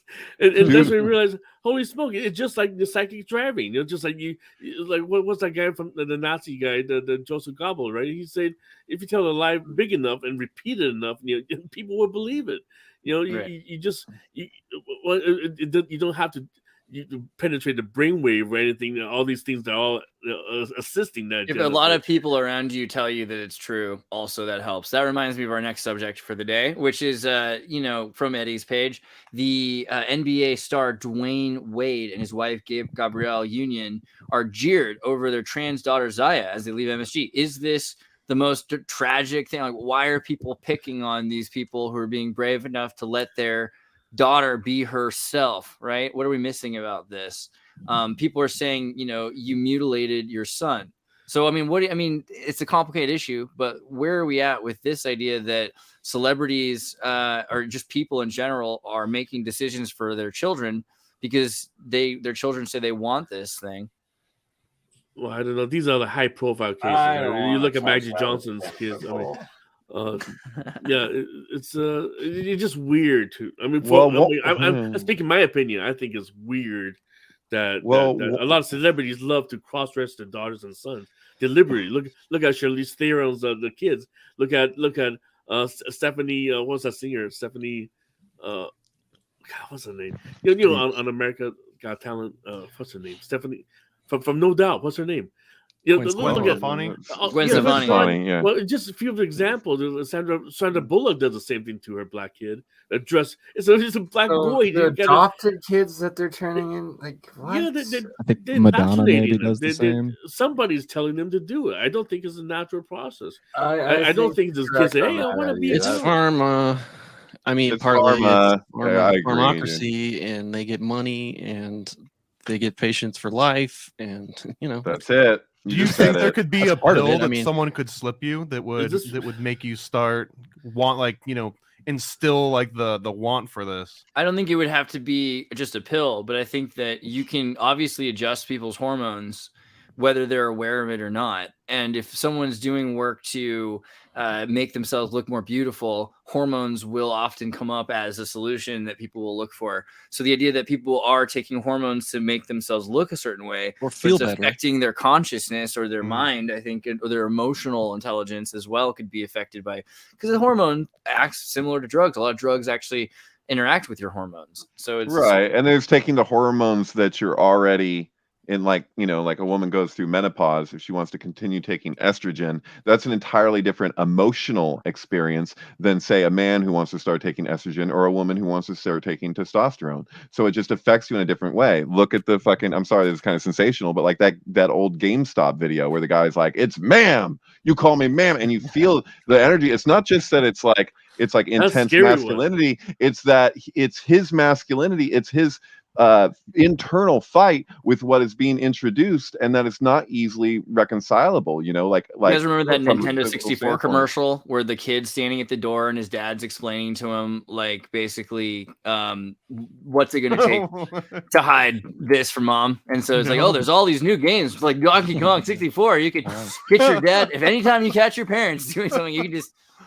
I remember that. What are they selling here? What are they selling? What are they selling? What are the is it Yakuza Nintendo? doing to our Oh. people? Yeah, I don't know. Does it matter? What are you buying? You know, I don't know. Are I you mean, are you That's buying? all I know. I don't buy that. Yeah. No, Devil's advocate, we give kids Concerta pretty early. Like I was on Concerta at 12 and I didn't stop taking it till I was 23. So I mean, like the things that we are willing to give children, it's just like What's Concerta? Is that like it's like Adderall. Adderall? Yeah. See, like I was given ADHD medication as well. I don't think you should do that to kids. Methods. Yeah. That's why we have so many meth addicts in this country. Everybody's like, "Oh, I was on Ritalin for 10 years. I have ADHD." But it's also why like coffee's collapsed, probably. Ritalin just. I just switched to coffee. I focus now. Avoid all stimulants and take nootropics instead. Let's see. But so the Godfather, this is the thing that's going on right now. So the Godfather of AI leaves Google and warns of the dangers ahead. You see, what's coming is danger. It's going to be bad. It's really dark. Where I can't. What's the friggin' thing? Why are you so afraid of AI? Because AI is going to take your job. Whose job? Because Xirtus, you try to program it to take over and destroy humanity. The numbers are in. Replacing all CEOs with AI just makes sense. Oh, is this what it is? Because they're going to replace their jobs. Yeah. So now we got to slow down. Okay. Well, here's the deal. Okay. Like I told you, my Hollywood just went on strike last night. Okay. Right, so basically, I can't take on any union jobs right now. So I'm having a limbo. But the same time, these writers who went on strike and drag everybody down, they're the ones who say we're gonna let AI do some writing and come up with some ideas, and we're gonna take total credit for it. And it's a Trojan horse. I've been yelling at these writers for like the last 2 months. Like, this is a Trojan horse. You're gonna let the whole pipeline that you let AI into this bargaining table. We're doomed. Now, every single news doesn't sell production. papers. News AI sells paper. That's what. It's crazy. Yeah. I mean, for Hollywood, for one, okay, as a Hollywood worker, AI is going to kill a lot of us. I swear to God. And I think it's only going to get rid of. So that's the irony, is that people like you who are really creative and disciplined don't exist. There's people that you're either going to be disciplined enough that you're not necessary in the future because discipline won't matter because you're creative, or you're going to be creative. Very expensive. I'm very expensive. That's the thing. You are. Yeah. I love your time, by the way. Thank you for that. There is a show that was made about this. Dr. Horrible. Do you remember Dr. Horrible when Joss Whedon wasn't allowed to make movies and the TV shows because the writer's strike? Was it 2008? When was the last writer's strike? 2000. Yeah, well, 15 years ago. So that makes it 2008. God, because it couldn't possibly be that long ago. That's 2008. Yeah. God. My math. No, it's all right. I remember it like it was yesterday. I was working in the industry at that point. And so this is the most inspirational thing that ever happened because the industry was shut down. I was like, okay, go home. Don't even be here. There's no point. But they got together. I think it's a Doogie Howser, Neil Patrick Harris, and they just shot this with their friends against the rules, against the tides of the unions of Hollywood. And they put this on YouTube. And there's like, I think this in a lot of ways started it. Because they said, okay, we'll have YouTube content that's made and we can compete directly with television. And I think him saying and showing and doing this is what really ended the writer's strike in some ways because they realized there's nothing they can do. And what did it happen? And do you know what started this writer's strike this time around? Is because of YouTube and streaming networks. Right. Because last time they said they weren't going to give them better online royalties. Yeah, but now they're not. Back then it's the box office. Now is the royalties. Right. And how That's they the thing. They didn't care. The last conversation in 2008 wasn't about royalties on the internet at all. That's for sure. It was about TV. It was about royalties for movies. It was about royalties for actual content. That way the old system worked, and they should have been more forward thinking then. You know, they should say, okay, right now, 2008, we're going to start caring about the internet. But that also would have stopped the internet growth, because what they did was then they made it easy for people to invest, and they created content that was just millions of dollars ahead of what normal YouTubers were doing. And I mean, the YouTube studio was created by Disney. Disney paid to create the YouTube studio. They picked up people like Ian Crossland, right? And then they kind of studied them, and then they built it up with the people on the East Coast that they could trust. So, I mean, there's a contradiction here I'm curious about, because is Hollywood shutting down technically a good thing because now there's less like magical spells being cast on everyone, or is this I don't think like there's less not a spells net... being cast on people. Or is Hollywood it isn't what it shifting? used to be. Like who's taking over? So in the last 20 years, Hollywood's shifted across America and Canada. First, Canada's the thing you want to make a TV show, you do it in Canada if you're smart. Or since 2003, 2005, you can go to like New Mexico. Breaking Bad was shot there. You can go to South Carolina. That's where the Karate Kid Cobra Kai show is shot. Is it North Carolina? North Carolina, I think. But does the writer's strike not apply to all of these different places? It does. Well, this has to do with studios too, right? Like, I mean, do you remember when Ewan McGregor was like, "I'll never not do an independent movie" after Trainspotting, and then it was like not that long later that like they were like, "Wait a minute, didn't you say you never do an independent movie?" It's like, it's Star Wars. Like, how could I not do it? And it's just like, and so like, I feel like what happened with like what independent used to mean for filmmaking is kind of the same thing that happened with like organic. It was like organic. If you got organic food, it was like, what did that mean? It had all these requirements that it needed to meet. And then it was like, wow, that's a real hot seller. Organic food is selling really well. They lowered the standard for what something had to be organic. I feel like they did the same thing with like independent studios. It's like, yes, independent studios exist, but you'll notice like where like the real independent film movement that was happening, that like Robert Redford was a part of, and giving a platform to all these filmmakers that were just like, you know, there's so many films every year that most people don't see. And that's one of the problems with fucking Hollywood. It's like, they're like, well, we can't show them everything, but it's like sometimes certain things slip through the cracks, you know, like Clerks or whatever. But it's like, there's so many great films out there that will never see the light of day that you could, you know, put, you know, it just saying like. But pretty soon it will, like, all that content, AI will be trained on it, because the only thing allowed to see it is the system itself, right? When a YouTube censors a video, the YouTuber content moderator censors a video that doesn't get deleted, the system still sees it. So AI is going to be trained on all of the banned content. And when we get to next year and we're watching generated live YouTube shows, it's going to be based on some of the things that we're not allowed to see. So we probably will end up having that stuff kind of channel into certain people will get to hear it if the AI wants, because one-on-one conversations instead of giant masses of theater now. One of the problems that I'm already seeing, like, I don't know if Chat GPT has just, in the course of like, since it came out, since, you know, that went online, we could play with that, as to now, like, it feels like, I don't know, but like, it seems like it's restricted itself in the same way that we see everything fucking do, where it's like, you go to ask it a question and it's like, what you're getting is like this kind of like but you can internet consensus. You can still kind of work with it, and there's other things now. There's tons of new ways to train information, and it's not what you'd think. You don't need to train it on as much information as people think you do. It doesn't need to be a jack of all trades. You can make it really specific. It could be really good at one thing. And yeah, we're getting to the point where it's becoming blatantly obvious humans are not as good at answering questions that have been recorded already. So ChatGPT is better at answering questions than doctors are. So at very least, doctors are going to have to change. They're not going to be able to just make calls that get people killed anymore. They're going to have to just do what AI tells them to do. We're very quickly getting there. That's almost here. Well, if the AI just starts pushing all kinds of crazy medications, you know, and AI is making new drugs. Yeah. Right. Have you seen that? That's probably how they get the names, those AI ridiculous policing. names. Right. You're gonna hack into our biology easily. AI is making drugs in hours that took months and years. I mean, the whole thing with creating vaccines with AI is going to be way more instantaneous. With simulation software, they're going to be able to study its effects quicker. You know, that's their whole plan. So AI is very quickly going to replace all the drugs that we have now, but also Neuralink's coming, so it's not going to matter because it will replace not just drugs. Can you hear this out? My analogy, as you know, I'm a believer in the exopolitics, right? And I claim to be a contactee myself and all that stuff I've been talking about. I have this whole AI. Really? I think the whole narrative of AI is really starting to take shape, connecting with the alien agenda. You want to hear this out? Okay, Yes. I totally agree. By the way, this is what's going on. The great little aliens, right? The Zeta Reticuli, right? They took our gerbs, the Greys, well, right? well. I think they really, like a lot of people already said, they think that a lot of people like me believe that they're actually humans from the future.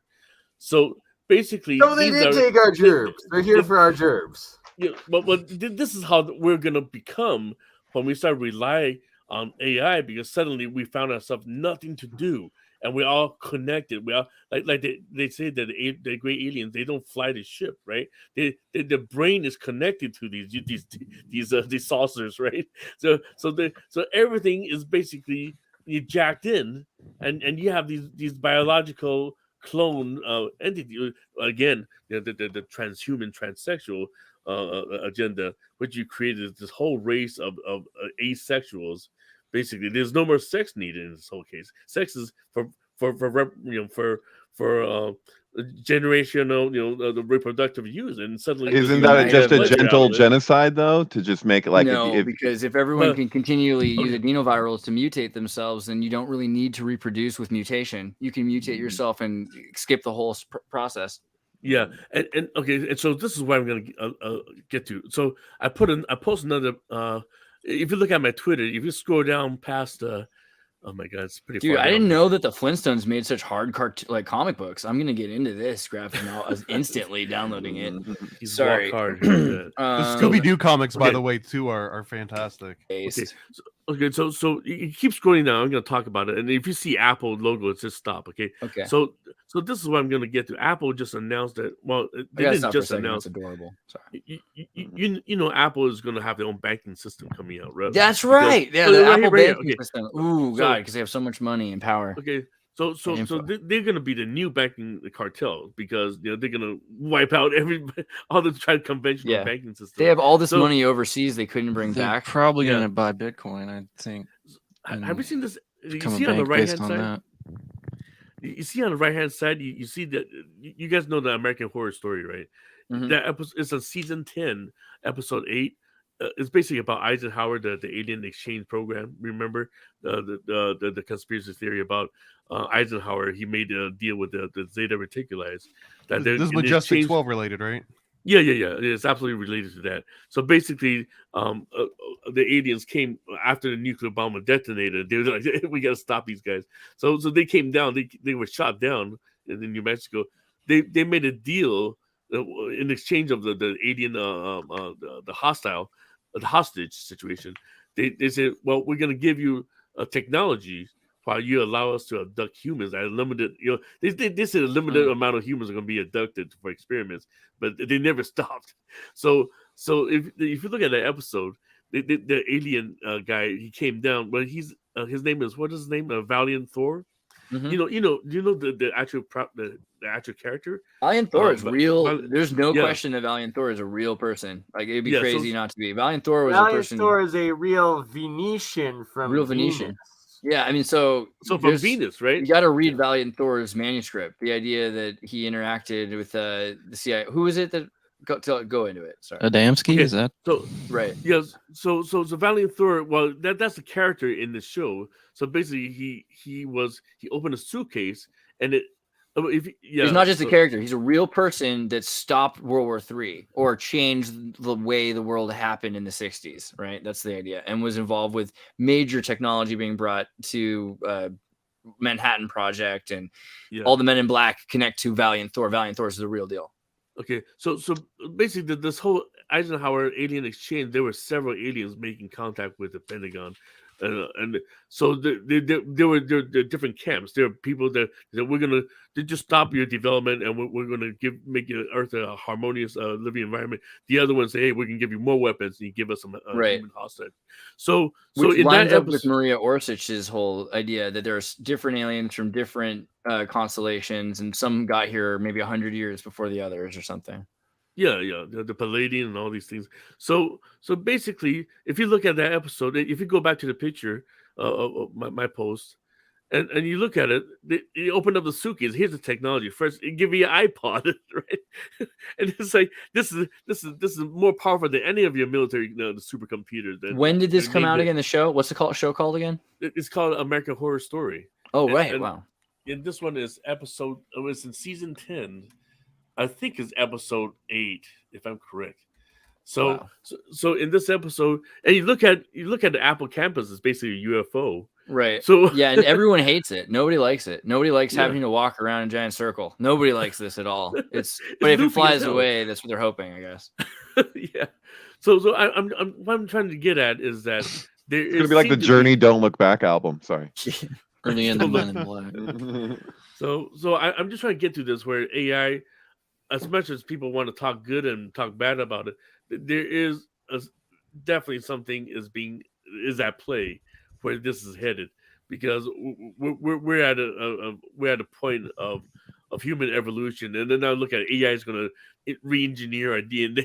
They're going to figure out how to hack the entire biology. I mean, that's what's going on right now, right? Where our DNA is being re-engineered right now, as much as and many people participate in that.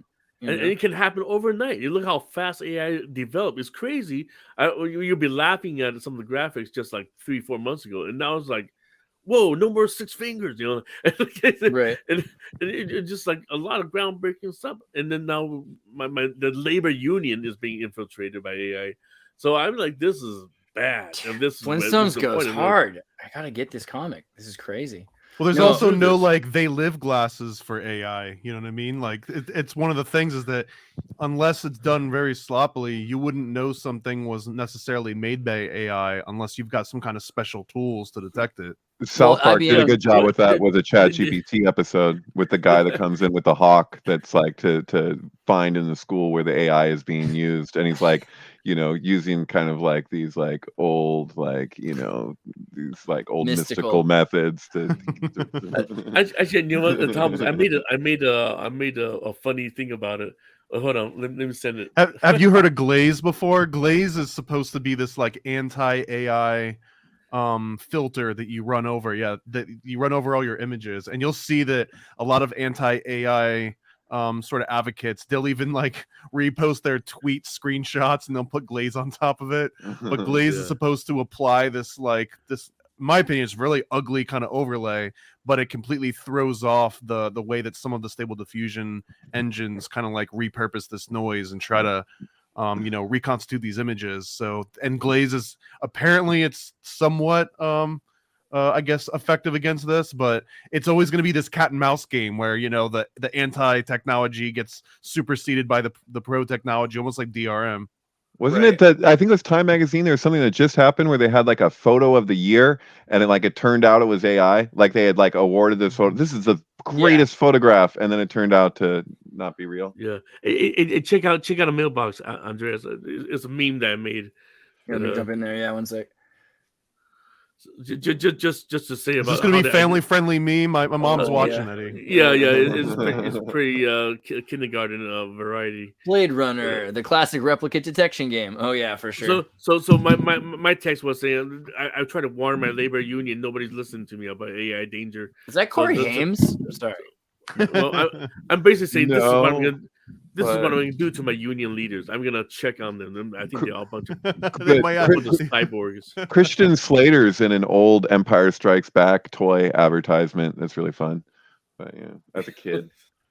I mean, Seinfeld AI already exists. So immediately, and I keep pushing that you should all take the time to watch the AI generated Seinfeld. But it's going to be next month that you're going to start seeing a lot more shows like this. And by fall, you're going to start seeing this incorporated into media. It sounds like what the writer's strike is going to do. And so, you're going to start noticing the writers removed, less credits on the show. But part of the deal is for it to get uprated, it's going to have certain people identified with it. That's what C11 is saying. There's a point system that the Canadian government has now to decide how Canadian something is. So if you've got like a director, that's 2 points. If you've got a camera person, that's another point. Oh If man, you- this is like how American gun laws work. Justin Judo, shit. It's just crazy. I mean, Give it's just me like more so. points, Justin. You don't This is really like have a bit- sequitur to the LGBT pop characters, so just keep talking. Yeah. Well, I was gonna say that the way that like some American gun laws work is that certain guns you can no longer import because like it has a certain number of pieces that came from Russia, for example. So because like 5 bolts came from Russia, and like some other aspects came from these other countries, all of a sudden you're not allowed to import it into the States anymore. So we have like similar aspects of that. It's weird to see it being applied to creative sort of endeavors, though. Right. Someone brought up recently like about anime, and they're start making all these LGBTQ characters for everything like that. And I was thinking to myself, growing up, no, I'm not against it. It's fine. Like honestly, that's not what bothers me. What bothered me was when they did what was it? It was like an Asian Muppet or something. Asian Muppet.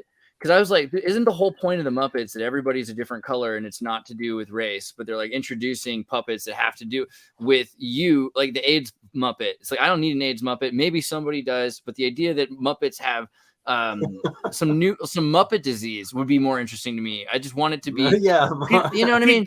Peter Jackson already did that. Disease, the Attack of the Moth.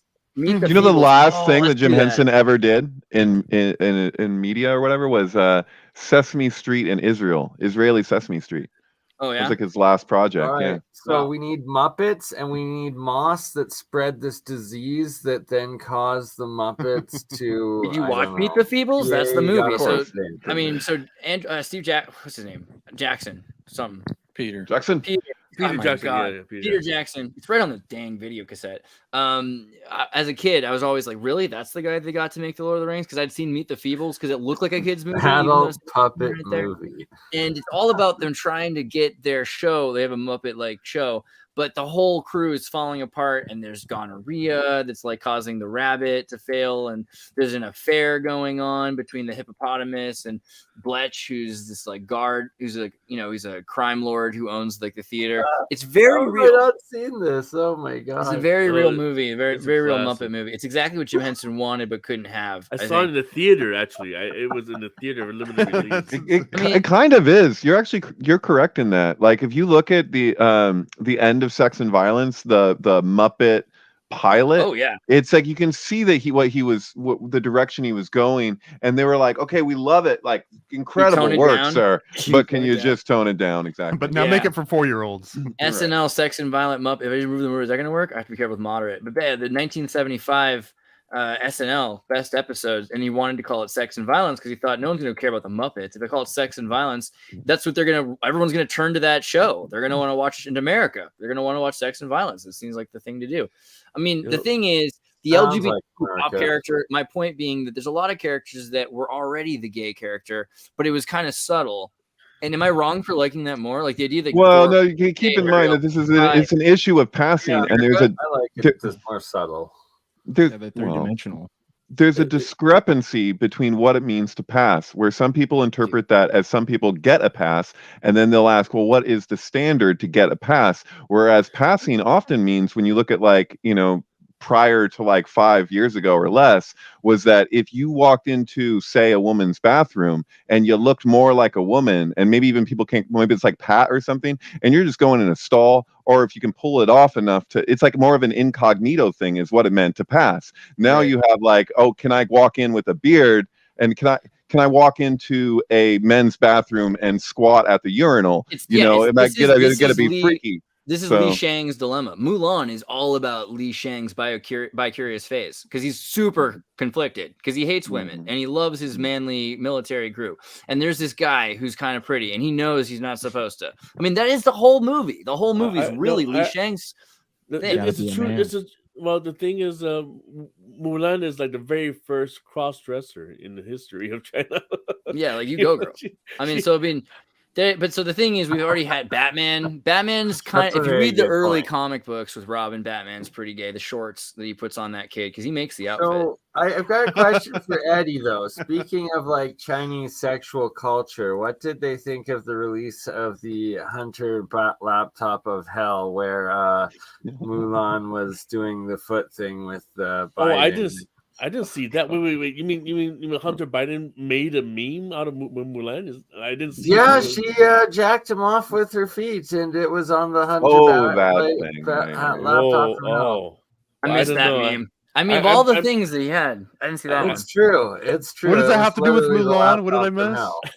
It was a picture. I Of know. Mulan. I'm trying to make the I Mulan See it, connection. you What is it? cannot unsee it. That is stuck in my that video clip is stuck in my life forever. It's I don't recommend watching it. I had no idea Asian women have foot fetish. What offer foot fetish? The binding. Foot fetishes. The foot binding. Asian women have all kinds of fetishes. In fact, people, yeah. This in took a general. turn. So original whole screenplay. I got no real story here. I just want to tell it Sorry. anyway. Holes? Basically, so I've been thinking a lot about Stanley Yelnats? Here's a I got a stink. lot to say about holes. Oh, thank God, because I was like, Yeah, of course I'm you do. This I'm is in a huge sync in the mode. sinkhole. I'm in a sync mood. Let me just say really quickly my piece and jump in here. But basically, Holes, amazing book made by Louis Zacher. Louis Zacher wrote Sideways Stories from Wayside School. You know this one, Sideways? Oh man, what a Wait, blast from the past, no. dude. Yeah, Did- so didn't there was this a movie series come- of books about architecture that was done sideways because bureaucracy was wrong, and the school was just this hellish mistake all the time, and it's vertical because they didn't build it sideways, so they have to go up and down the stairs. And you know this one? I never seen this.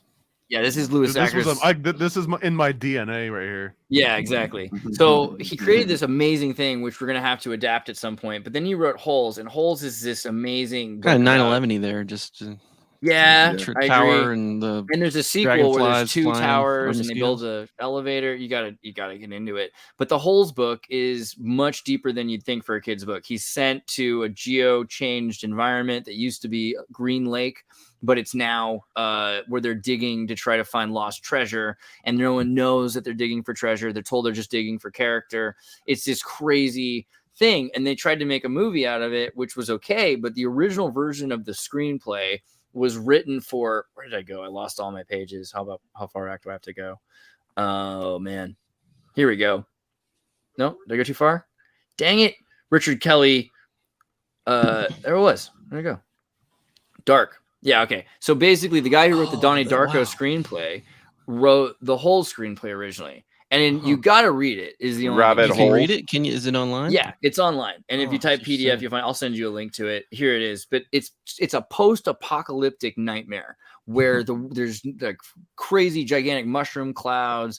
The storms. They have to get underground. They dig these tunnels, and they're in what's left of like Arizona. So they're in abandoned malls from like 50 years or 20 years ago when America. It's like basically the Postman for kids is the idea. Huh. And they're digging to find something that was lost and in the 1990s or 2000s when the technology was lost. And they're like, what is this? You cannot make this. And they destroyed it and they made the movie that they did. But then he went and he made that movie, Donnie Darko, but after Wow. Donnie Darko, Southland Tales.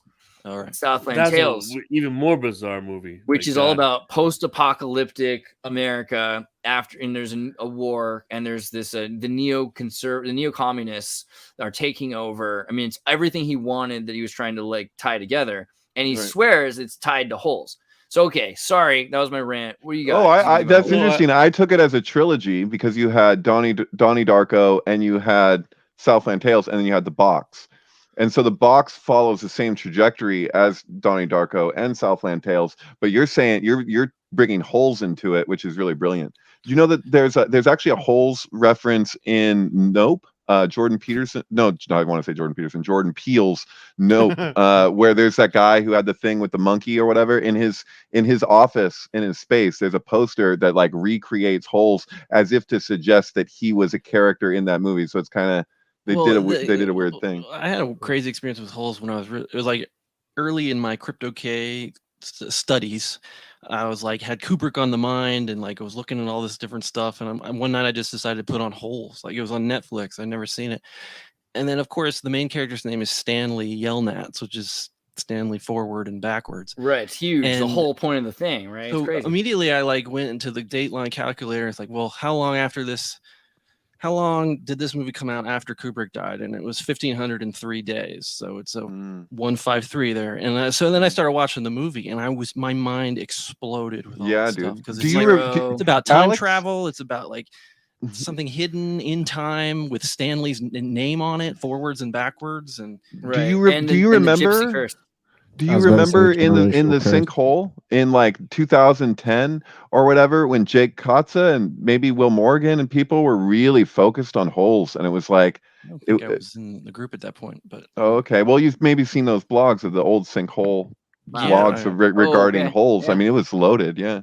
So like the whole idea of holes is kind of a trope for Crypto K stuff, like in the sense of like being John Malkovich is, you know, about a hole in the wall you crawl through. And yeah, like, you know what? I'm actually I want to plug that. Can you like the sinkhole, WHOLE? It was a blog, not the Sink book, but yeah, the sinkhole. Will it come up now? Is that even around anymore? Do we have what the F is up with the real sinkholes that like go down for miles? That's the thing. So it started with them charting actual sinkhole events, this blog, and then they related it to different pop culture events and just like real events at the same time. I don't know if we're gonna. No, this is how. Yeah.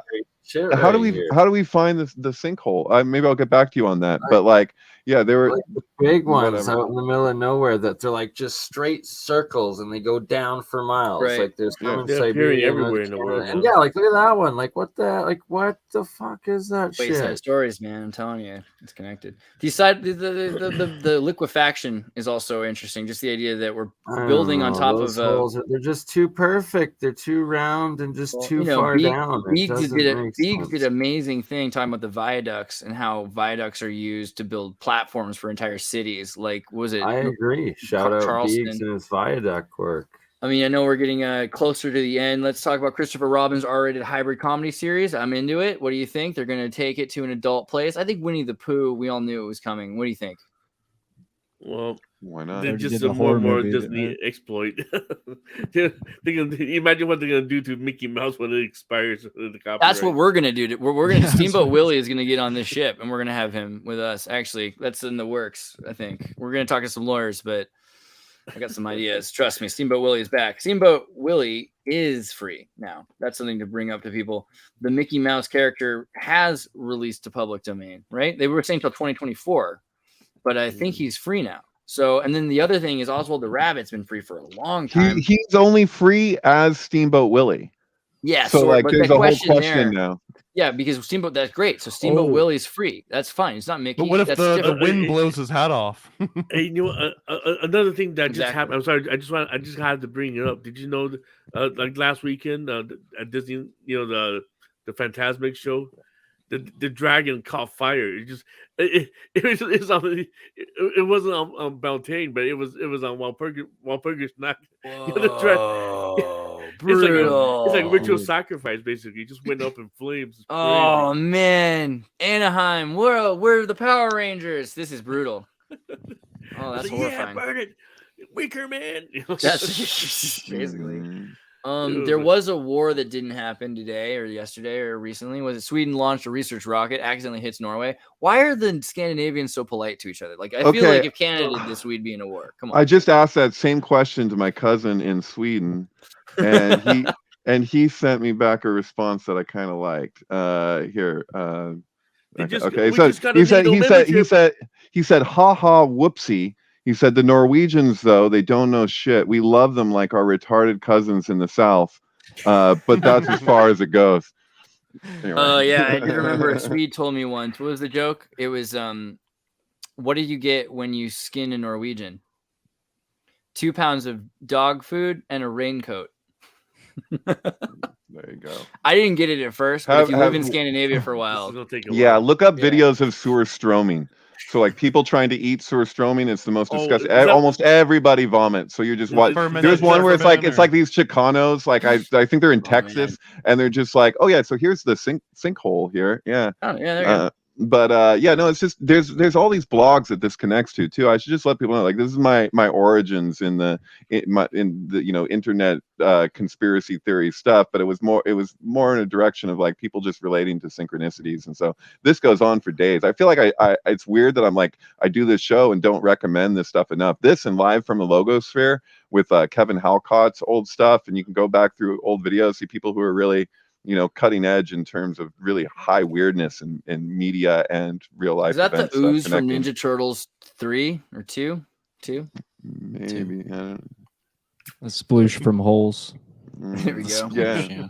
But like, if you go back through this, like, it started with like sinkhole, like they were like documenting sinkhole events that were actually happening, like you're describing these, where there's just these holes open up, and then things are happening in the world at the same time, and like with on like some like recognizing like there was something symbolic in this, in the frequency of sinkholes opening. I just shared the link on the screen, g8ors.blogspot. I think if you're interested in synchronicity, but also in scientific research about how the Earth works, you probably will love this blog. And syncs, but also to do with reality and nature. Really? It's been a while since I saw K2. I better watch that again. I'm really nostalgic for 90s recently. It's been a thing. Right. Crows carrying mines are becoming a major problem in the Kharkiv region.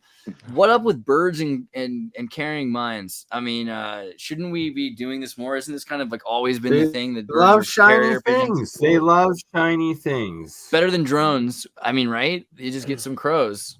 Oh, dude. They have no loyalty. I used to volunteer at the zoo in San Francisco, a petting zoo. So I had to handle these ravens. It just keeps robbing the metallic objects out of everybody's hand.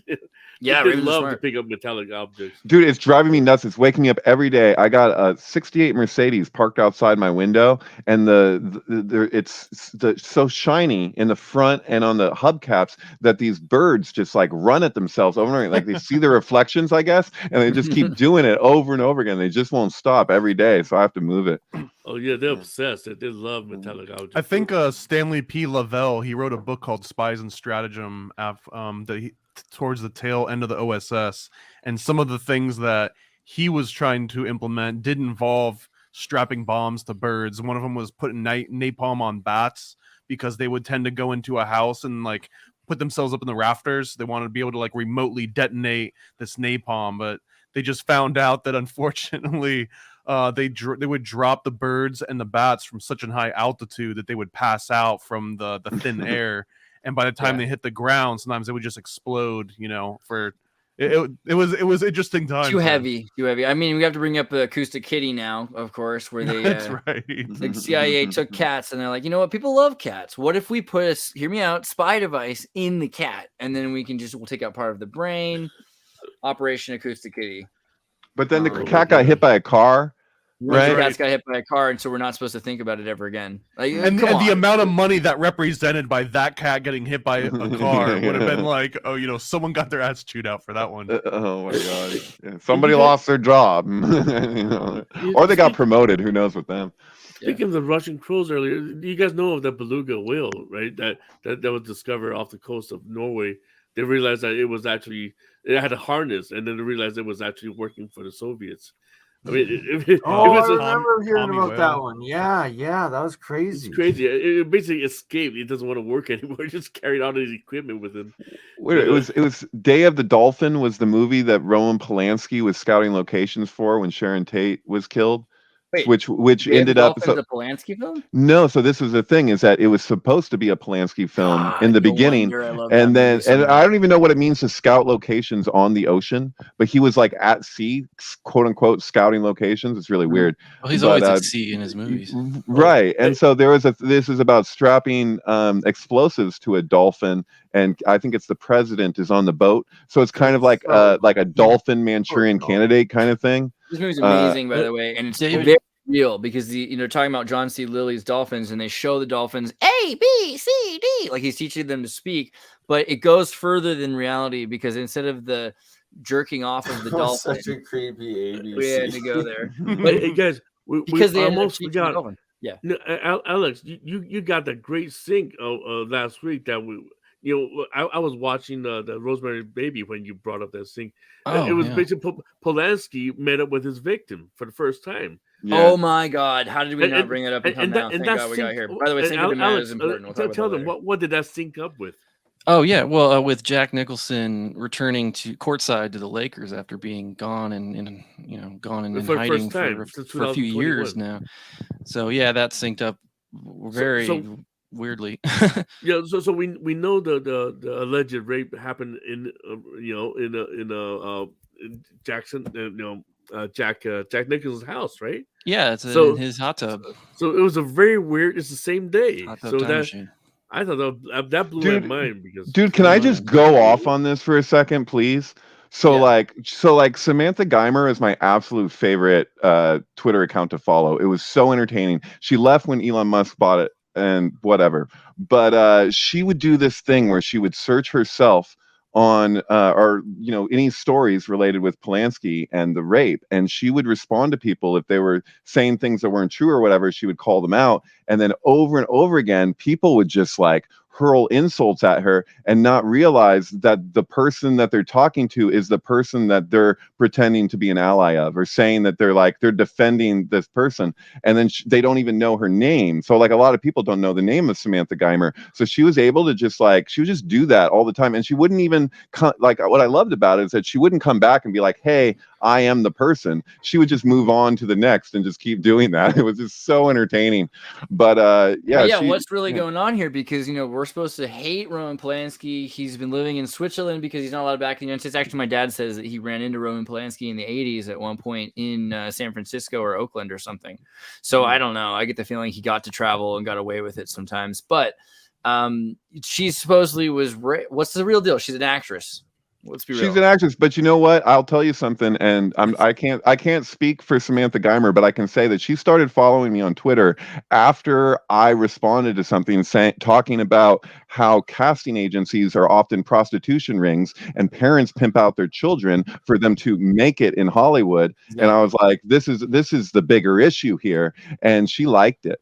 Wow. She also liked my Bitter Moon with Lana Del Rey's Honeymoon sync, so that really made me feel good. But like she called herself a bad victim, where on one level she's saying what Polanski did was awful, and at the same time, hey, there's a bigger picture here, and like you guys are really fixated on this particular person when hey, we've already reconciled what happened between us. So if you're going to speak on my behalf, telling people what vengeance is needed, she's like, hey, I'm the person who this happened to. Maybe you might want to listen to a victim. David, have you ever seen The Astronaut's Wife? Yes, and that's super sinky as hell, a movie that kind of needed to happen. It's But, like it came out just like 2 days after The Ninth Gate premiered, so they're like came out very similar. Totally relates to Rosemary's Baby and all this Rosemary's stuff. Baby. But then like I watched the preview in the trailer. It says something like at 2:36 p.m. he lost contact. Like he goes into space, and at a certain time he loses contact for 2 minutes, and it's at 2:37. And that during that minute or whatever, he and his other guy are like implanted or possessed by some alien force that he then comes back down to Earth and then impregnates his wife, and it's twins, and she's got the Rosemary short hair. And yeah, it's just absolutely loaded with it's a symbolism. freaking weird thing. And then it's directed by a guy who like never did anything other than that, like with a weird name. And I'm like, is this just probably one of these wasn't people him that's, at like, all. Not a real guy. It's like this is just like Polanski like having fun or something. Maybe, yeah. that can happen where if just people They pass even look around alike. scripts and just contribute to the scripts and their names don't end up on it. I know from firsthand communication that happens all the time. And also just speaking to Jack Nicholson, I used to really like kind of tiptoe around this or whatever in the way I would share about this, but no, my sister's husband's sister, Jack Nicholson, tried to rape her in his mansion. She was watching this. The story goes, I'll try and tell as quickly as I can. She went to go see a Jet Li type movie that was like not actually released yet, so they were like determining like test audience type of deal. And they went around the room and asked people what they thought or whatever. Everyone gave the green. They were like, "This is great." Whatever. They asked her. She was like, She was like, "That movie was shit. I don't know why we keep producing this crap." Whatever. She thought she left this bad impression. The next day, she gets a phone call from Jack Nicholson's secretary saying, "Jack was at the screening. He's interested in you. He wants to meet you." So she, was all like, "What the fuck?" And so she goes out. She's invited. She goes to Jack Nicholson's mansion. Somebody lets her in. She waits for like an hour before he actually comes out. There was like a big bowl of shredded $100 bills sitting in front of the fire that he uses to stoke his fire or whatever, that she looked at the whole time she was waiting. He came out in a bathrobe, proceeded to do a bunch of coke, asked her if she wanted some. She said no. He ended up doing a bunch of rails of coke, and then he opened up his robe, had a heart on, and was like, "Hey, is this happening?" And he literally chased her around the mansion. She ran out the door and never got another gig in Hollywood. And she was fucking blacklisted after that incident for not fucking putting out. And I listened to message after message. She let my sister borrow the fucking answering machine tape of fucking Jack Nicholson leaving all of these messages. It was creepy and weird as hell, dude. "Hey, it's Jack. I gotta see you again." Blah, blah, blah. It was like, dude, you chased her out of the house and now you're leaving all of these messages. It was weird as fuck. And you know what? It just speaks to what other people have said the same for Jack Nicholson, like Kubrick's driver saying like he never wanted to drive him again after the one time he drove him when they first started filming The Shining. And Kubrick said, "You don't have to drive anymore," because he was just like going crazy of like with every time you'd see a woman on the side of the road, he's like asking the driver to like pull off so he could like talk to her or whatever. It was just, so what's interesting is, you have, this is at Jack Nicholson's house. I feel, and this is speculative, but I feel that there's every indication that what happened with Samantha Geimer was kind of a gift from Jack Nicholson. Like, here, you have my place for this time. Here's the casting agency deal. She wants to fucking get somewhere in Hollywood. This is how they run things. And this is a really common occurrence. And so isn't it interesting? And this isn't like dismissal or whatever excuses. I'm just going to say, like, objectively speaking, isn't it interesting that the one guy in that time frame that we actually did a Me Too, movement towards happens to be the one guy in Hollywood who fucking survived the Warsaw Ghetto and whose fucking wife was murdered 8.5 months pregnant. Like, he's the guy we're gonna fucking like make the focus when we know that this shit goes on and is fucking happening all over the place. Like, give me a break. Let's remind the audience, by the way, if anyone doesn't remember the whole Sharon Tate thing with the Charles Manson murder story. Well, you know what? I'm just still kind of confused why nobody believes that Polanski set the whole thing up. Okay, well, he just reminds me of a Hobbit. He just looks like Frodo or something like that. He's a little Polish Frodo. And then, the idea that Jack Nicholson set it up and that he's at the Lakers game, I don't think it's just a sync. Well, I think it was a magic ritual itself. If you look at Chinatown, right, there goes, well, why Polanski has to bother to dress up like this little gangster holding up a switchblade and put it into Jack Nicholson's nose. Hey, you know what people nosy people get? They lose their nose. I mean, the judge brought up. Do you think that's just a scene that he just written in the last minute? No. I think it's a warning to Jack Nicholson that you better shut up, punk. Oh, well, you can take it that way. That's interesting. But I mean, that during the trial, the judge brought up. It's so weird. He goes. I find it strange. Like, I watched some of your movies. So the judge says this. He goes, "I watched some of your movies. I noticed that there's a water theme and throughout your movies and a nice." And he's like, "Isn't that weird that it happened in a hot tub?" And it's like one of the only examples I can think of where I watched footage of a judge describing a synchronicity and saying, "Hey, I think that's suspect." It's weird. Wow. Isn't it also possible that Polanski let them kill his wife in unborn baby? Isn't that kind of what the idea? Yeah, I don't think that. I don't think he was doing it himself necessarily. Because he was away or whatever. He might have been there faking being away, but I get the feeling he might have actually been away. It's possible. And no, he was away. It's pretty well documented. Wasn't there somebody? While Prejudice Night, I was watching Rosemary again, and the more I watched that movie, the more I started to feel like this is a premonition of what's about to happen. The movie is literally about this woman gonna have a sacrificial right with a baby born, with the neighbor next door is going to carry it out. Yeah, and who says the baby died? I mean, unless they're. I mean, it's a moon child. You don't kill that. Oh, baby. dude, I'm sorry. I'm with Tracy out. Twyman on this one, 100%. So, like his eyes. What did you do to its eyes? Like that's not ear 11 necessarily. Like that. Like blue eyes. Like she's pregnant. Okay, Mia Farrow is pregnant while they're filming that movie. She doesn't know if it's Woody Allen's or if it's Frank Sinatra's. And how are you going to know but old blue eyes? When the baby's born, we all know that that's Frank Sinatra's kid in real life. But Frank Sinatra, his connection to Catholicism and the mob, and then he filed for divorce on the day that the impregnation scene was filmed. Like, that's not a mistake. Like, he told her, if you do this, that's it for us. Because how is he going to reconcile that with all of these Catholics? Like, it's not even a possibility. So, like, do you think that maybe there was if there was going to be some retaliation for what happened with Mia Farrow and Rosemary's Baby, that it might express itself in other ways than just going after Mia Farrow herself? Do you know what I mean? Like they hated him. He was like, yeah. Anyway, and I was watching the movie. I keep making posts, and I caught a lot of things in Rosemary's Baby. Like there was a very distinctive time when they moved into the apartment, and I'm just taking a snapshot of this picture. But the armoire, right? I was blocking the door to the neighbors, right? Yeah. That thing is basically in the shape of Baphomet for one, and You're and talking about the then top of it, the way that it has like two heads or something, the way that in the wood.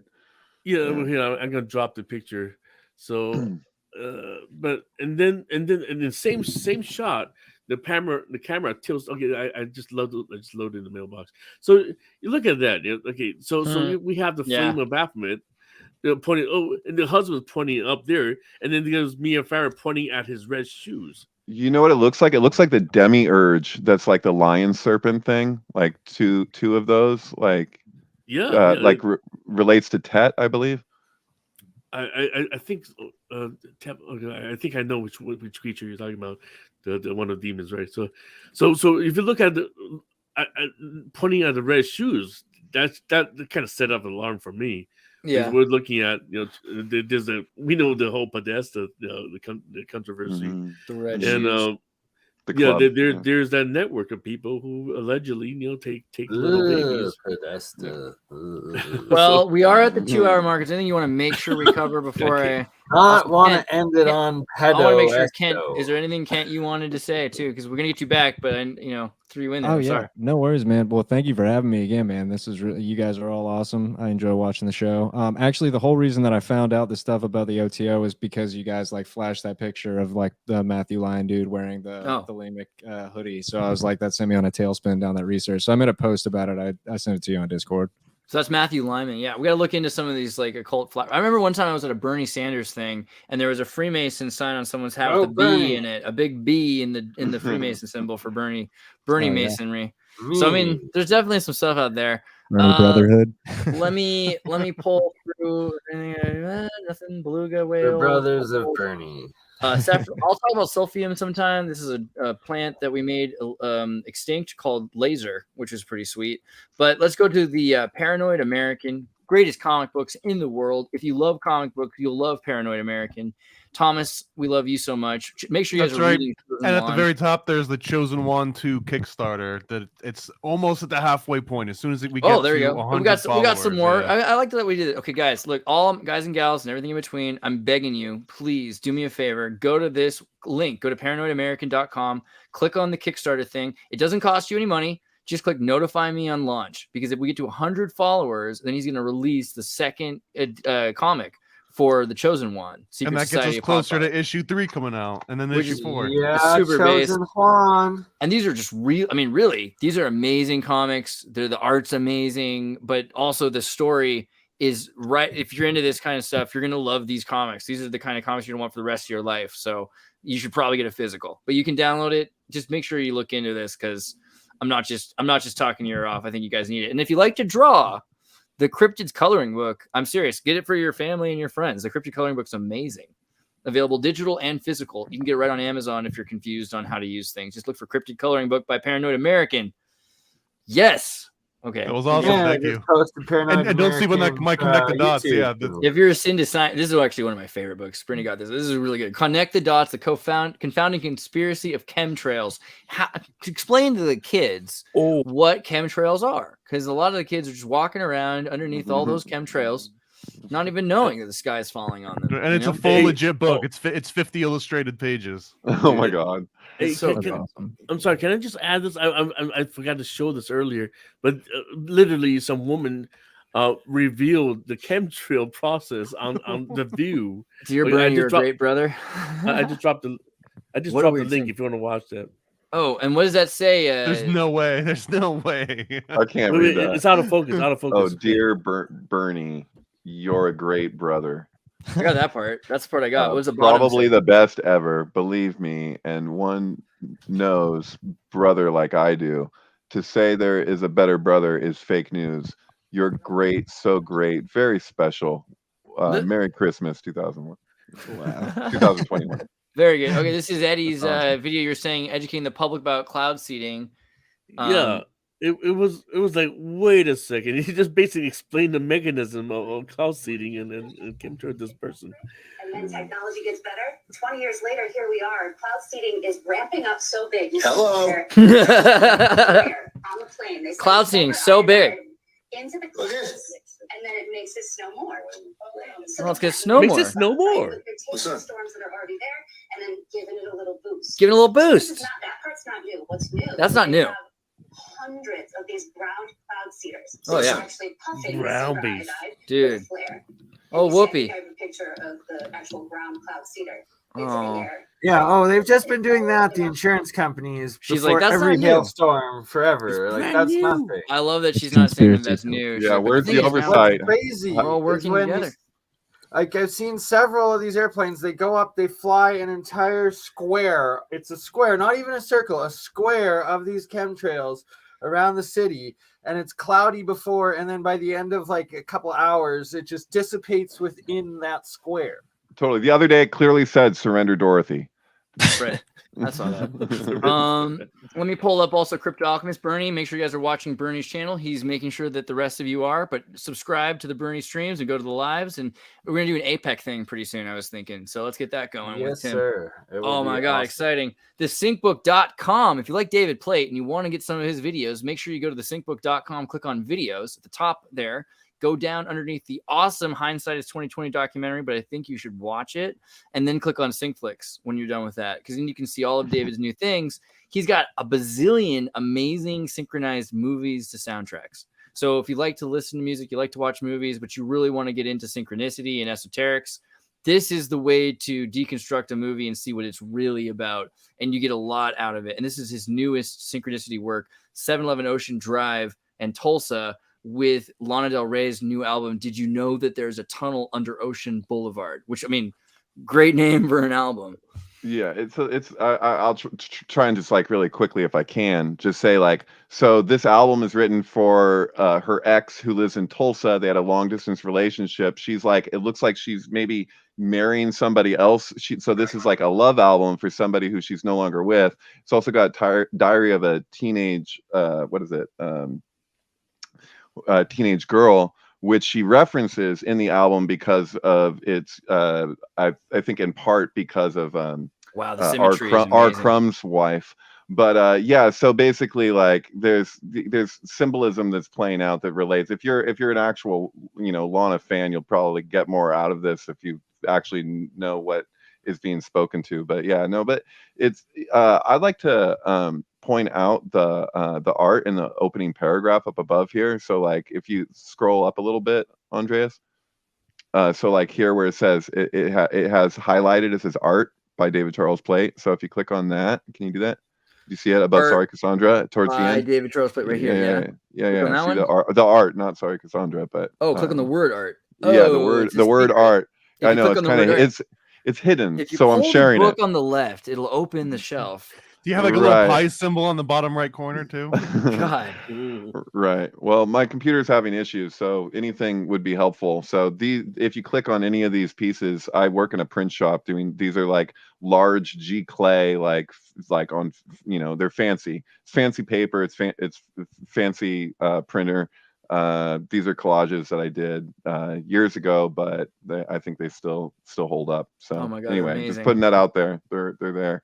I've actually got one behind me there, which I'll pull out at some point. I'm supposed to bring over to David's house so he can help me stretch it over, or put it into some kind of canvas. Yeah, you have that wicked of artwork and you don't have it stretched up? Come on. Well, it's because the only one who knows to do it right is David. David's the guy for stretching paintings and canvases and putting things in frames. I'm a framer and canvas stretcher, yeah. Dude, I got framed by David. Okay, so then syncbook.com. I'm sorry, Cassandra misunderstood everything predicts 9/11. If you really want to get into some of the really interesting stuff about 9/11, way deeper than loose change, and you want to tie it to some other buildings that were destroyed, such as the fire, which hotel fire? Well, there's two. Wilshire. There's a wine what is it? Weinkauf Hotel in the early 1900s, and the MGM Grand in 1980. And so it's basically the idea is that there's kind of I was speaking to it earlier, like the idea that there's like a template behind 9/11 that we see repeated in these different places. So I just basically found a thread. So it's almost like reading a book, some of this movie, Right. This is a really amazing thing, and I highly recommend, invite you to check out. Sorry, Cassandra, I misunderstood everything. My recommendation to people would be to, like, if you scroll down and you're looking at the movies and albums, if there's movies that you really have a connection to, that you really are familiar with, and especially if there's an album that you're also familiar with, it doesn't have to be, that would be my recommendation, is just to, if something really jumps out at you, to just watch it. And if you can, on Twitter or whatever, just let me know like what your experience was, because I love that. Anyway. Yeah. Dude, for sure. And then go to the Synchronous on Twitter. You can check out Eddie's amazing work. He's got also the Facebook group, which I'm blocked out of Facebook for a while until politics calms down. You're still blocked out of Facebook. Whatever's going on, man. Whatever's going on must not be done yet. They don't want us publishing.